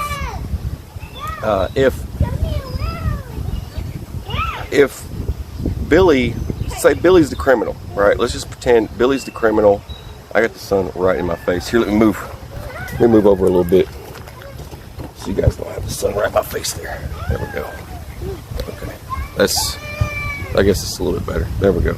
All right, so rules of engagement, right? And for them, you know, dealing with you know, common criminals or non-common criminals, just criminals in general. If Billy said criminal has a gun, for that matter, a gun, it's different. You shoot them, right? That's rules of engagement for them. He was telling me it was so hard for him to get used to that, because just because a combative on a battlefield, you know, someone's on the battlefield and has a rifle or pistol, that doesn't classify the right to shoot them, right? Rules of engagement were totally different. Now, here, you know, on the streets, dealing with conflict, if they've got a gun, you've got every right, because it's still a threat, even if it's at their side and if they're armed. He was telling me in cases where a vehicle is stopped. Say they're in a police chase with a gal. Let's come up with a gal. It's a girl. We'll make a girl criminal now. Her name's Janet or something, right? She's on the run, you know, or Jenny. Jenny's got a gun. Anyway, so Jenny's on the run, right? And he pulls. The kid's just spinning. All right, so Jenny's on the run, right? And they're in a high-speed police chase or whatever, or a standard traffic stop. But in the traffic stop, at some point, you know, girl gets out of the car and she's packing heat. She's got something. She's got a pistol in her waistband, and they know it. They saw the pistol in the waistband, and she decides to flee and run. Rules of engagement are totally different for that one too. I was thinking, you know, he said, how do you think we deal with that situation? Jenny took off running, and she's running through the woods. She's just fled through the mountainside, right? And she's running through the woods right now. How do we deal with that situation? When we go in pursuit of that, she could tactically take cover behind a tree and then start firing. She could be waiting to get to a safe location to set up and start shooting at you. So rules of engagement for that is Jenny's got a gun, so they deal with it as such. It doesn't matter if she's drawing it and if it's in her waistband or what, they shoot to kill. So I was telling them that, you know, it's funny you're telling me all this, because it seems like there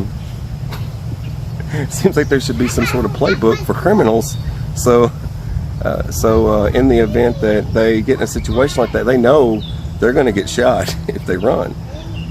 And there's this common misconception, right? When people watch too much TV. This goes back into TV. He brought that up himself. You know, people watch too much TV and they think that that's the way it's going to play out. You know, they're going to give them a chance, right? They're going to talk them down. Hey, you got so much to live for, man. But it doesn't work out like that. That's not how any of that stuff works, right? We got to talking about playbooks and knowing knowing the mind of a criminal and what they're gonna do next. And I told you that to tell you this. When it comes to playbooks, you don't know the playbook of the government, right? You don't know what any of them are going to do. You would assume that when they're in training, they're training for this peaceful thing, something peaceful. But not all training is going to be peaceful like that. And when their training kicks in, they're, watching too much television could get your butt killed. And even though you're trying to do good, even though you're not a criminal, and in a situation where you do have a firearm or something like that, you got to think about these things, these playbook rules and stuff. True, you ain't right. She's just being silly. But these playbook rules, you also got to think about family members knowing what your plans are as well. You got to think about all this stuff. And it's kind of like when I was telling you about food preps and food storage and storing stuff up, and the family that takes the minivan, goes to the store, spends another $100 that month on extra food storage, does it all at once, one stop. They go in and get tons of tuna and all this stuff, right? And they bring it in the back of their minivan. They would do it at night, right? Under, low key. Not everybody knows what they're doing. Like, geez, man, how many platters of tuna did you get? Something like that. How many cases did you buy? Cases of canned foods. What are they getting ready for? Nobody eats that much chili, right? And you eat that much chili in a month. See what I mean? So it might be one of these situations. Don't you squirt me? One of these. I'm waiting for her to do something. These kids love to mess with me when I'm not looking. It's tons of fun. But playbooks. They pull in the middle of the night and they start unloading, right? They start unloading their stuff so nobody can see them. They're under the veil of the night. They do this stuff because they don't want the neighbors and everybody else knowing their business and knowing what they're doing. They don't want them knowing their playbook. And this goes into family members, disgruntled family members, people who don't like you, friends, disturbing people. They know a guy named Jimmy that lives down south, and you're going to go there in your vehicle when all hell breaks loose, and you're going to load up your stuff. They know where you're headed, and they know where you're going, and they know Jimmy's unprepared, but you're prepared, and you're going to go be with Jimmy.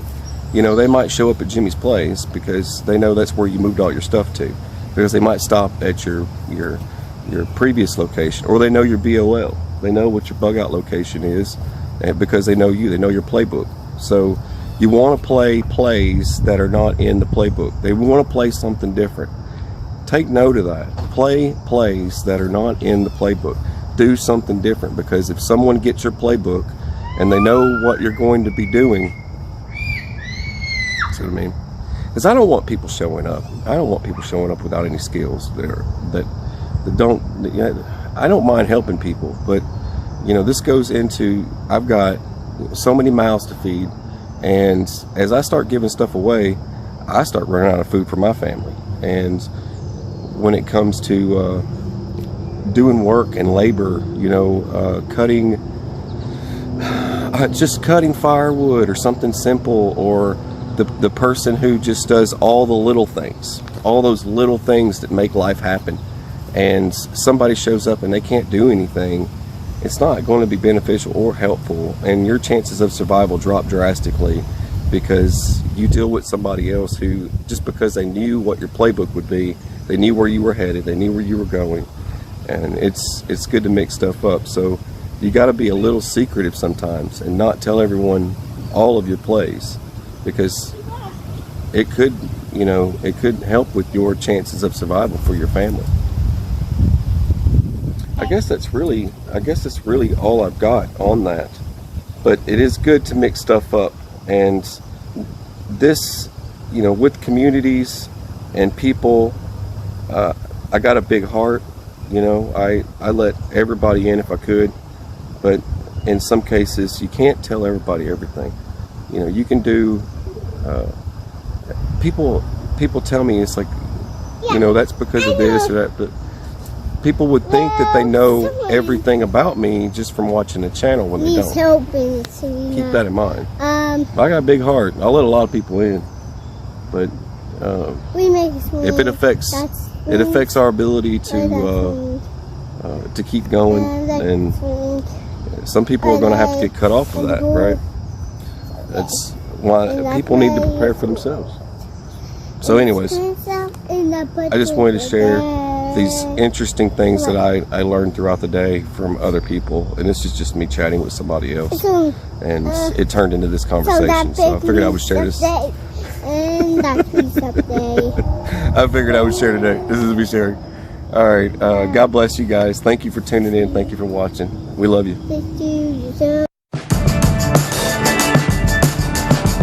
Alrighty, let's see. I got another one here from The Prepared Mind titled SHTF in Your Wallet.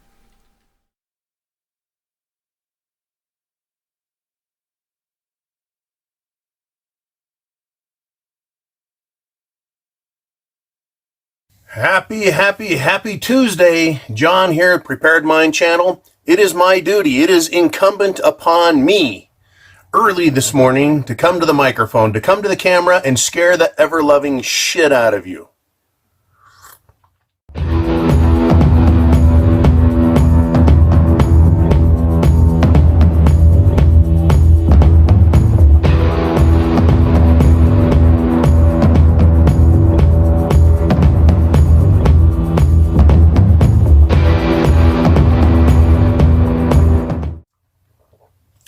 I am always early. I realize that, but I'm going to put this out now.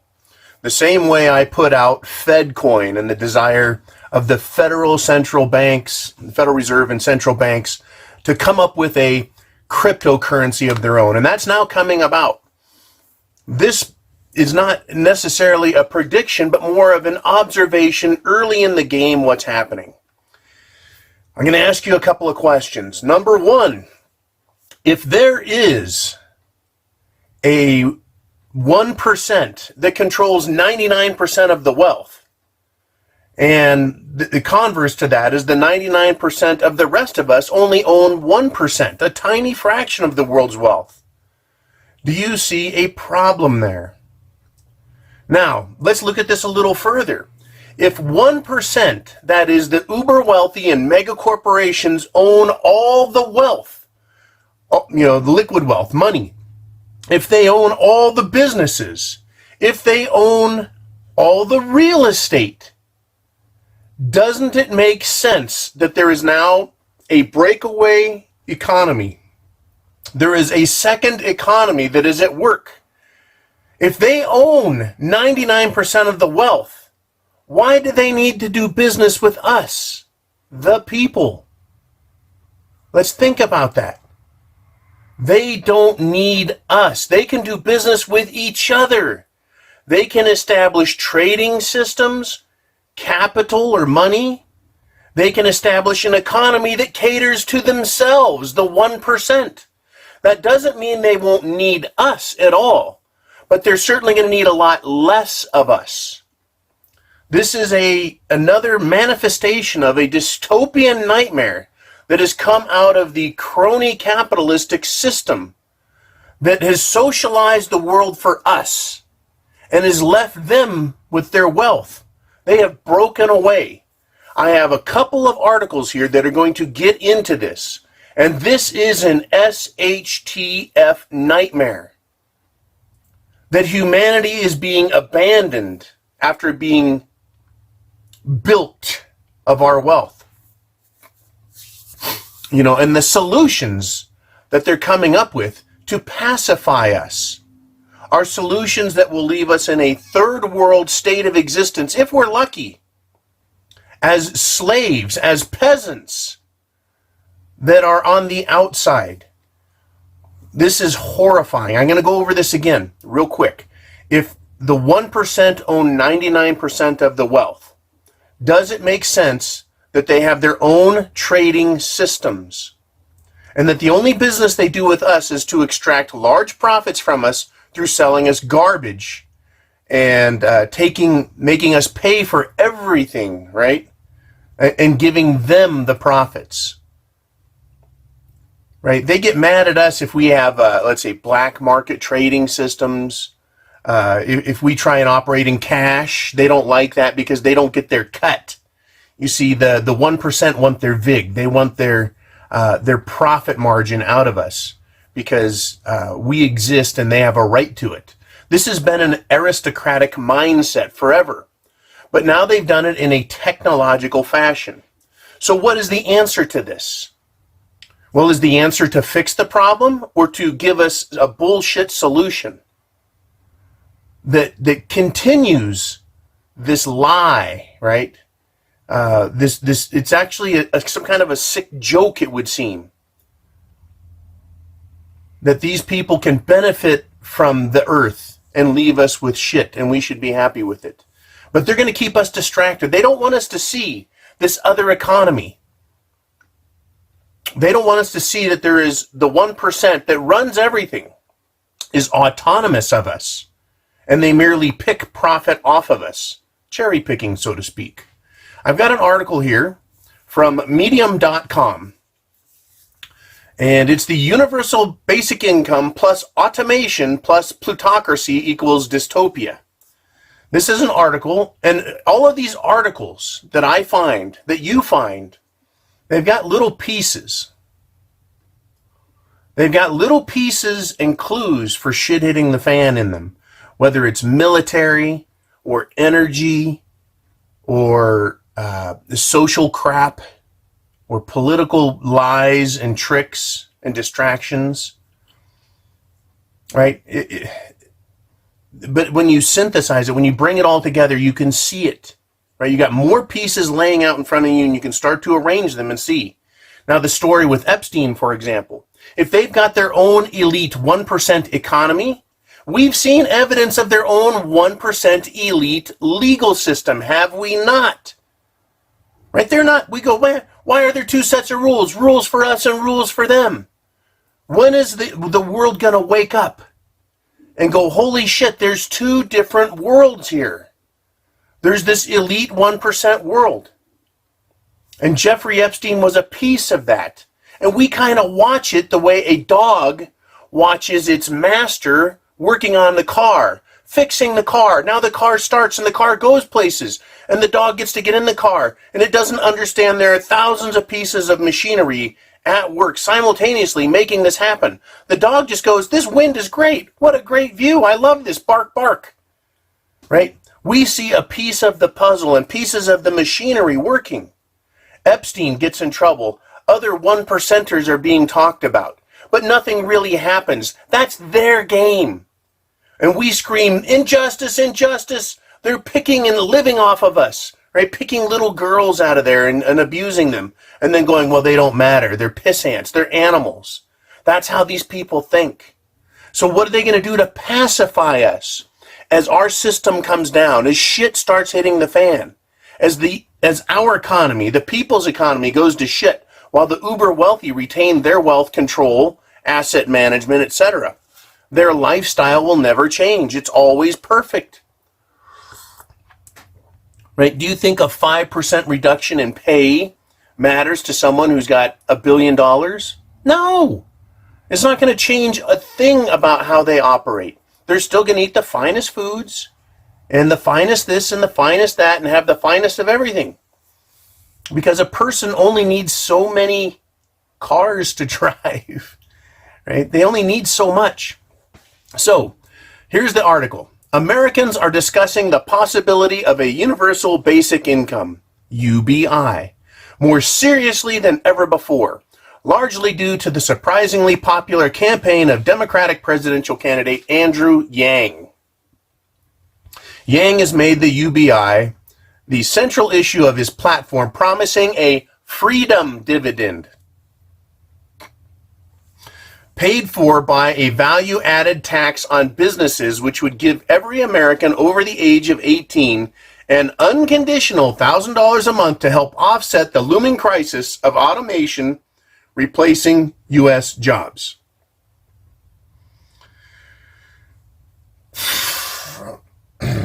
Did you hear all of the wrong things in that? People are feeling the pinch. The economy is slowing down. Society is falling apart. The system, our infrastructure is crumbling and weakening. People aren't getting enough wage increases to pay for the cost of living. That is, the rise in the cost of real estate, the cost of fuel, the cost of food, right? All those Maslowian hierarchical needs at the very bottom. We're very much in need of help. And so rather than taking the corporate foot off the neck of government and the people, and taking the government boot off the neck of the people, and getting the government hand out of the underwear of corporations, jerking them off, in other words, for more benefits and bonuses and giveaways to politicians, we wouldn't have this problem. Now, I heard someone go, "Oh, people get raises, the wage increase, it's supposed to offset. It's supposed to offset inflation." Well, we don't get wage increases in the real world. In the real world, the only time you get a wage increase is when your skill level has increased, when you become more valuable as a trained and skilled worker. So what is going on literally is inflation, and the cost of living is going up so much. Even if you don't own property, you pay rent, and the rent goes up according to the value of the property. That's why we can't keep up. What they're saying, or what the net result is that our value as human beings, even though we're becoming more skilled, more professional, more capable, more productive, it is undervalued. It's not valued by the system because of how it hurts and taxes us. So the UBI, the Universal Basic Income, which is being presented as a legitimate political argument or discussion now, is not new. It's been around for years, and one of the first big people to talk about it, where it became public, was Zuckerberg, Mark Zuckerberg of Facebook, some social media clown, asshole. I would love to have a discussion with him one-on-one. Has proposed this idea. And it's going to, now, the idea is to give everyone money. Just give it away. But it's got to be paid for by someone, right? Right? Even Democrats, socialist, communist bastards know that if you overprint money, you're going to get hyperinflation. You're going to get serious inflation, mega inflation, hyperinflation. So they can't do that. It has to be paid for somewhere. Because what they've done over the last century is they have drugged down the U.S. Treasury. They have increased personal, corporate, public, federal, state, local debt. We are down, no savings, and up on debt. There's no more money to borrow. So where does this money come from? They say it's going to be paid for by a value-added tax on businesses. We do not, in the United States of America, have a VAT tax. They do in Europe. So you get, sales tax, personal income tax, and now a value-added tax. Now, they come right out and they say it's going to be charged to businesses. It's going to be a VAT on businesses. Where the fuck do businesses get their money from? Once again, all the profit, which is the excess funding, goes to the 1%, and they hold that as wealth. The money that's left in the system is what we get to spend and play with in this economy, right? That's our economy down here, the little people, while the 1% take 99% of everything up to here, but they leave us a little to play with, right? And so there's a value-added tax on businesses. If the government makes the business pay for it, guess what? The business who gets charged? the customer's buying the shit in this economy. We don't get anything for free. So the companies that are supposed to give us a raise based on our skills that are increasing, guess what?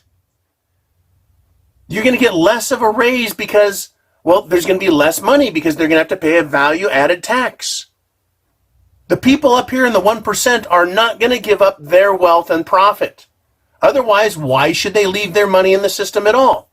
So the value-added tax is going to come out of our wages, as in lower wages, or more expensive products, so that the business can pay the value-added tax, which is another income redistribution scheme, which doesn't steal money from the rich and give to the poor. This is not Robin Hood.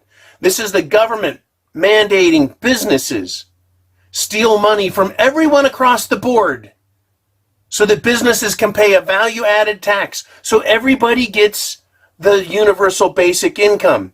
Meanwhile, the government picks out its piece. The government still has taxes and bureaucracy and administration it has to pay for. The more administration we have, the more expensive things get. Right now, corporations are busy cutting out middle management, making them less burdened by the cost of administration. They do this with computers. AI is coming. They're doing it with workers by automating and coming up with more profitable systems of product creation, development, manufacturing, and distribution. They're also going to cheaper labor countries for this. Do you see how this works? We're continuing in the United States of America to be cut out of everything. It is a service economy with 11% manufacturing. It used to be over 50% manufacturing. Now we've got a bunch of service jobs and a bunch of government bureaucracy. The UBI is a red herring.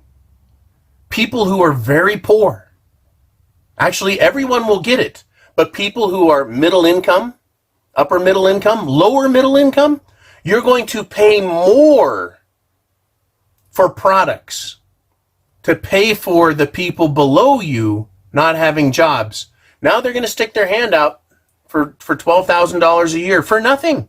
In fact, they're not even sticking their hand out. It's a freedom dividend. It is the least free thing they could say or call it. It is a requirement for everyone else to pay into this system. It is outrageous.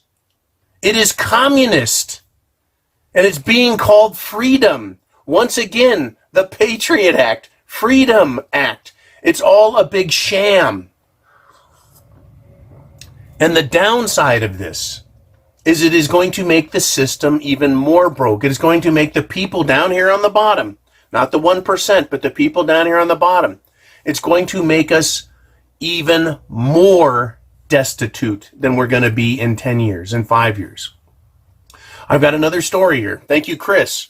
120 million workers need to be reskilled due to AI, says an IBM study. It says over the next 3 years, 120 million workers in the world's 12 biggest economies may need to be retrained as a result of widespread adoption of AI, artificial intelligence, and automation in the workplace. A lot of these jobs are going to be drivers. Driverless semis, driverless cars, as in Uber. Everything is going to become driverless. The reason they're pushing for this is not to make your job or your life easier. It is to take jobs from the people. Right? Computers driving everywhere.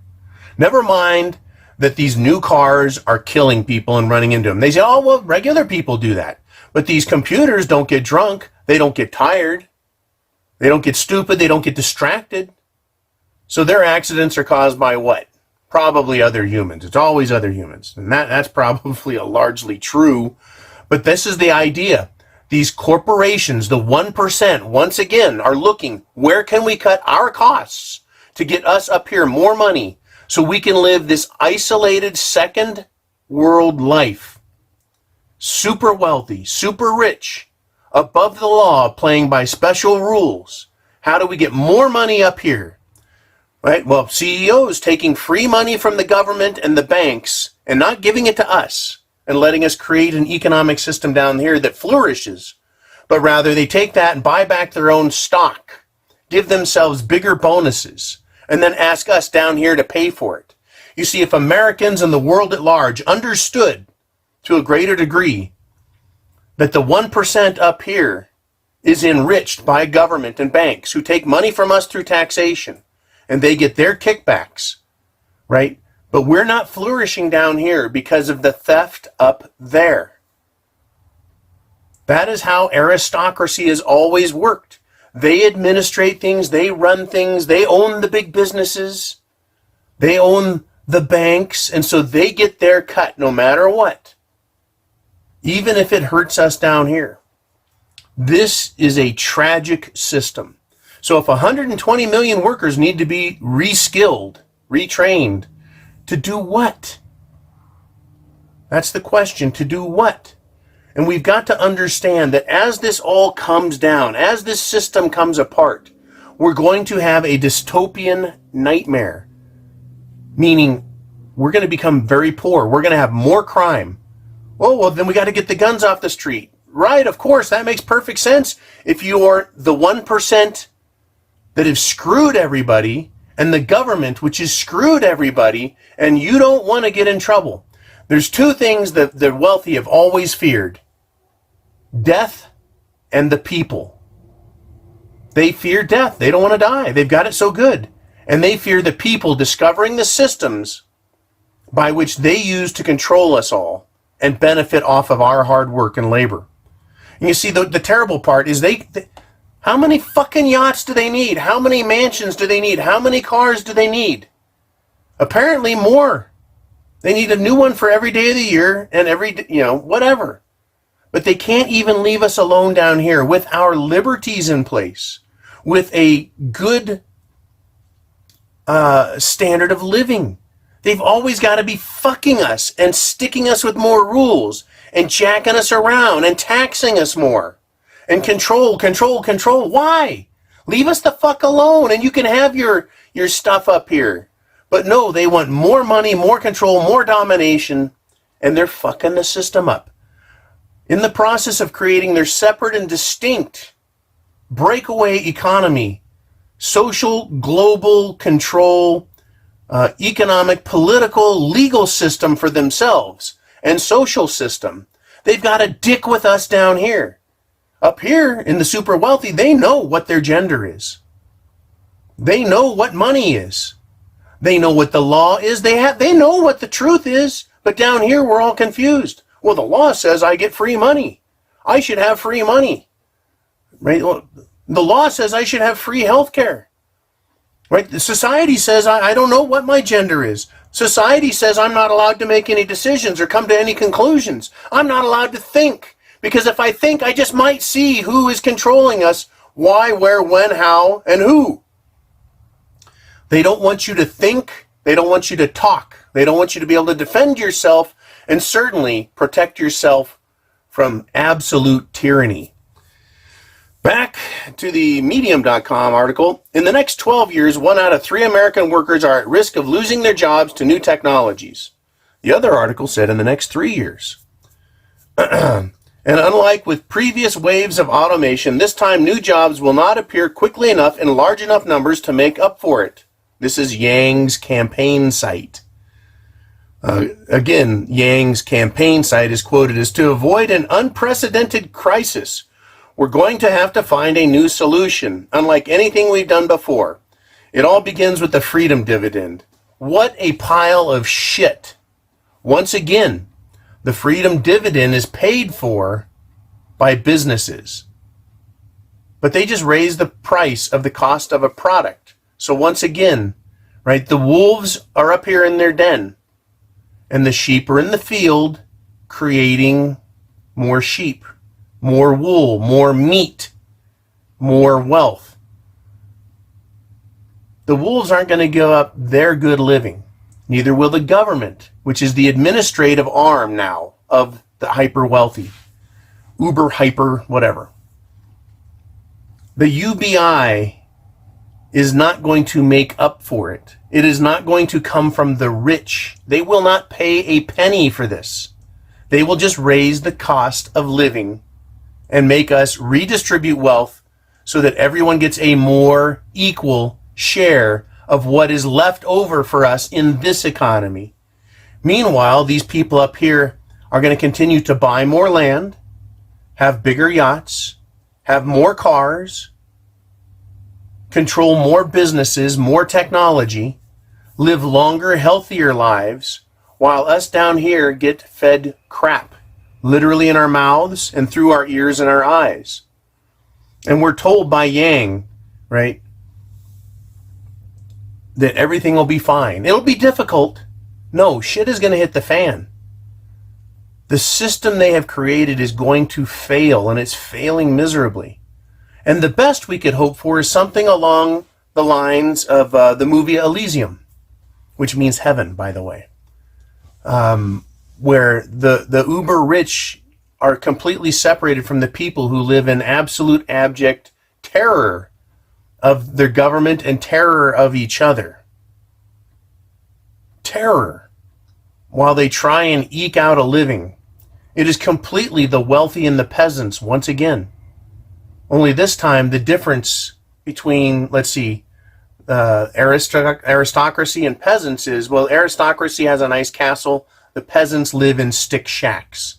The aristocracy has medicine, which isn't much better than, witch doctoring here.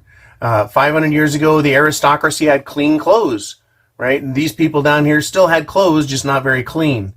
Right? These people here had food. It wasn't great, but it was certainly better than these people. Now the difference is immensely greater, right?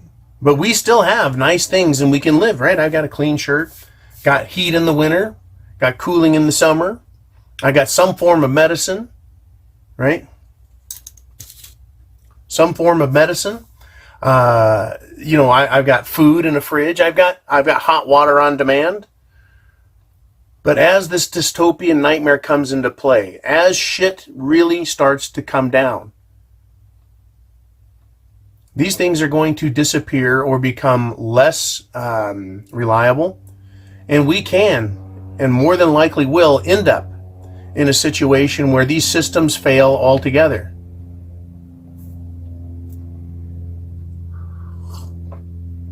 And that is shit, it's the fan, folks. You should be frightened. Absolutely horrified that these people, these 1%, and I'm not trying to make it sound like we need to go rob them and take their shit, or this is some sort of communist revolution. This is an understanding of the system we have. It is a breakaway, separate, distinct culture that has all of the wealth. And their objective is to continue to live that way and bring us down.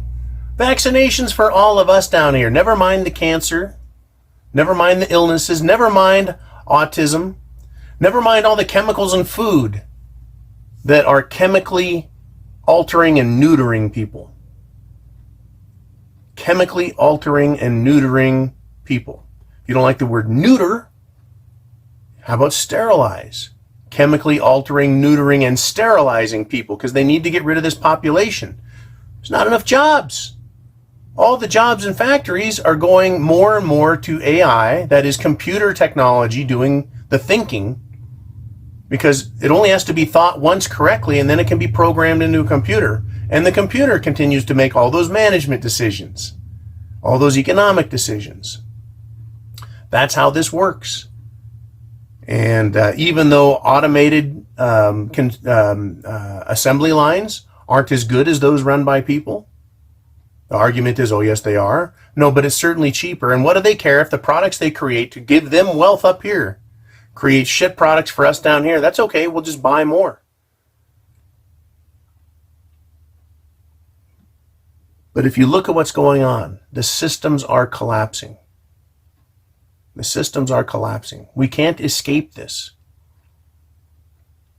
We can't escape it. But there is a breakaway system of justice, of money, of power, of health quality of life. And that 1%, right, they're not going to put up with shit hitting the fan. They're going to have their own security forces. They can afford it. You paid for it, right? This 1% is very much the government, right? Just like the government over here, because they control the government. It is a corporatocracy. I know there are terms that I use that are not popular, so I try and find terms that are both accurate, understandable, and agreeable to the way we can see things. It is a corporatocracy because these powerful rich people, just like the powerful politicians, are not held to account. There's no justice. That lets us know something is different. And it's not just the application of criminal law. It is wealth itself. And I'm not talking again about taking their money to redistribute it, but rather how did these people get their money and their power, and how have they used it, and where are they going with it in the future? And what does that portend for us, the people on the street? It portends shit hitting the fan because they're giving us less and less. And as people, what? They need these populations lower? Right? If they say they need to bring the world population down 10%, 20%, 50%, 80%, so that it's better for the earth and more manageable for them, that means an awful lot of people are going to suffer and die. How do you plan on making it through this game, this schism, right? This culling? How do you plan on making it through if you don't know how to plan and understand what it takes to survive? Food, shelter, water, clothing, medicine, means of self-defense, and a plan. If you can't see this ahead of time, you're going to be surprised by it too late.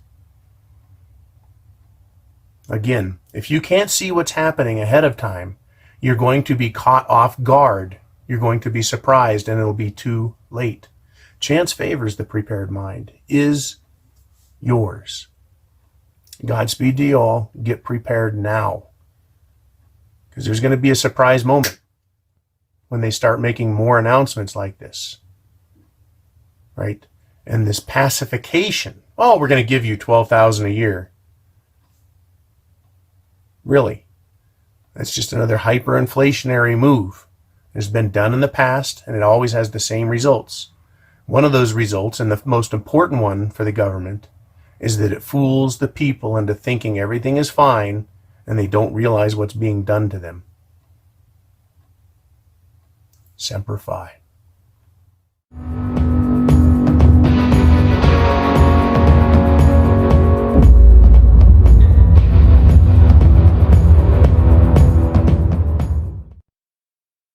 Alrighty, let's see. And I think this channel, let me take a look real quick, but I think the video I'm going to play, I think this channel has changed its name.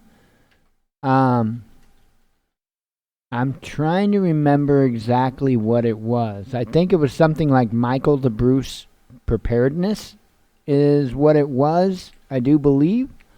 Anyway, it is now Appalachian Americans Preparedness. So, anyway, this video is titled Preparing for the World to Come.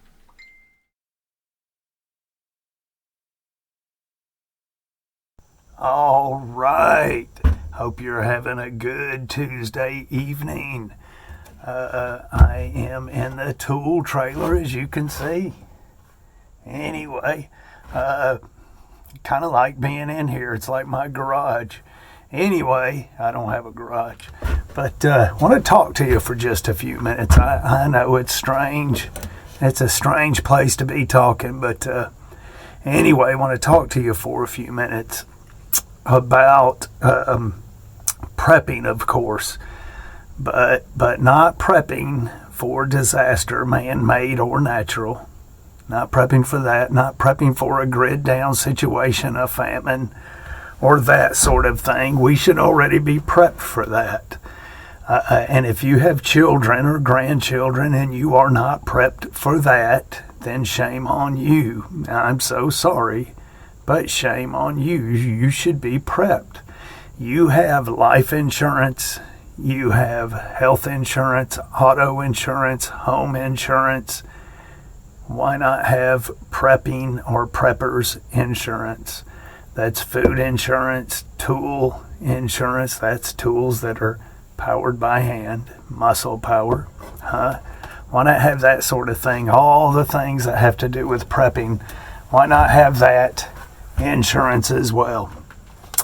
Anyway, I don't want to talk about that. I want to talk about prepping for a changing world. Prepping for a changing world. Our world is changing. And it's changing pretty fast. It started changing really fast probably about 10 years ago. And it's been changing for a long time. But it's really started changing about 10 years ago. It started accelerating. And I believe in the next 10 years, it's going to really accelerate. And we need to prep for that. Prep for the world to come. And we will live in a different world. Now, I've made, I don't know, a half a dozen videos on this subject. But the urgency to prep and to homestead and to find a different way of life, a more self-sufficient, self-reliant, independent life is just not there. The urgency, the importance of that seems to be slipping away from people. And that's no good. That is no good. We've got to get back on track. You've got to... The world to come, it's a world where our standard of living will be dropped. It will be lower than what it is now. Our standard of living will be much lower than it is now. Your children and your grandchildren, depending on how old you are, your children or your grandchildren will live in a different world than what you lived in. And things are changing. Hey, I've said it 3 or 4 times. There's a pie. And there's only so much pie to go around. There's just one pie, and they're not making any more pie. And the us here in Western civilization, we have taken big chunks of the pie. Now the rest of the world wants a sliver, just a sliver of that pie. So the only way to get it is to take some from our piece of pie. And rightfully so, they deserve it. They are human beings, and they want to live like us, and they deserve it. Well, in order for that to happen, our standard of living must come down. Study it out to see what I'm talking about. It's right. It would take, if the whole world lived like people in the Western world live, especially in the United States, it would take 4, 5, 6 planets to sustain them, to keep it going. So it's not sustainable. And we've got to prepare for that. We've got to prep for that. And you know what that means. That means learning how to grow your own. First off, you should be prepped with your supply of food. 3 months supply of food you eat every day, your supply of long-term food storage.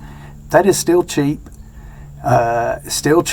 So get out there and get it, no excuse. Then you should get all your preps in order, and then you need to buy property. You need to have land. Hey, listen to me. What I'm telling you is right. And I have no agenda. I'm not a fearmonger. I'm just trying to help you. I'm trying to warn people. You need to have you a piece of property, have you some land, 2 acres, 5 acres, 500 acres, whatever you can afford, and work on that land. Get it producing food. The ideal thing for you to do is to start a food forest and have a permaculture landscape or garden.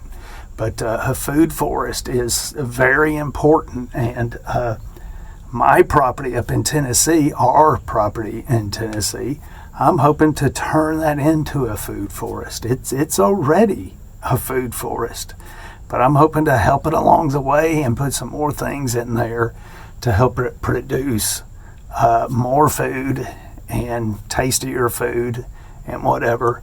But anyway, get your land. First get your land, and then work on it, get it producing for you however you have to. If it's regular gardens, combination of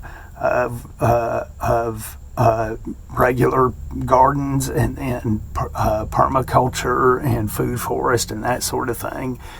Raising animals, learning and knowing how to. Hey, all this stuff takes time to learn. It takes time to learn, trial and error.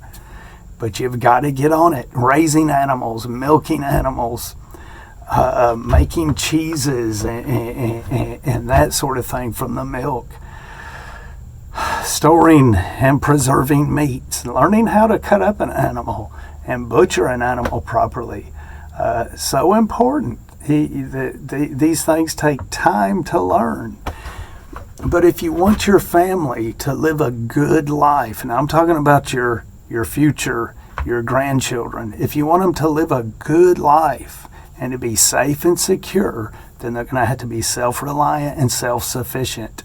You're going to have to start doing something now in order for that to be. And I'm fearful that most people are not going to do that. Even people in our realm, even people that think like us, preppers and want to be homesteaders and homesteaders, they're not going to, well, homesteaders are already doing it. They're not, people aren't going to teach their children. They're not going to act, because, Trump's the savior. But anyway, hey, I have no agenda here. I'm not a fearmonger. I'm telling you, you need to make steps towards that lifestyle. Doesn't mean you have to sell everything in the suburbs or the city. Doesn't mean you have to sell it all and give up your job and move way out. No, but you need to start that process. You need to start that process. I have started that. And I'm going to steadily work towards it. And it's really not for me. I'm 56 years old. It's for my grandchildren. I care about my family. And it's for them. It's for them. I can, you never know what the future holds, but we have a pretty good idea. Here, listen to this. We prep for grid down situation, and we prep for a famine, and we prep for natural disasters and this and that. And we don't even know for sure if those things are going to ever hit. They may never hit. Not one of them. You may never use that food storage. You might need it tomorrow. And that's why you prep. Listen to me. The changing world, the world to come, is exactly what I just said. It is the world to come. It's coming. We know this. If you have eyes that see and ears that hear, you know this. You know it's coming. So why not prep for it? You don't know if there's ever going to ever be a grid down situation, but you're prepping for it. Prep for this. This is coming. You have time. You have plenty of time, but you got to start making some steps. You've got to start prepping. Hey, didn't mean to rattle on, but it's urgent that people start doing this. That's my copper. That's a crimping ring for plumbing, for PEX plumbing, and it's copper. And I have trouble with my joints, and so I'll put it on a finger every now and then and keep it on there for 3, 4, 5 hours. It seems to help my joints. Maybe it's just all up here, but who knows? Hey, listen to me. Just trying to encourage you. Just trying to encourage you. Got to get it done. You got to start on it and then get it done. Now's the time to start. Today is the day to start. Tonight is time to start now. If you're watching this video and it's 12 o'clock at night, start now. Start thinking different. Start thinking different. Anyway, we'll see you. Very, very good advice, and I have been saying that for quite some time. So, anyway, I am going to get out of here. I have to figure out how to do something that I thought was going to be a hell of a lot easier than what apparently it is. So, we shall figure it out somehow. Anyway, I thank everybody for coming. Hope to see you tomorrow. God willing, we'll be back tomorrow. As always, God bless you. We love you, and be one with your spirit.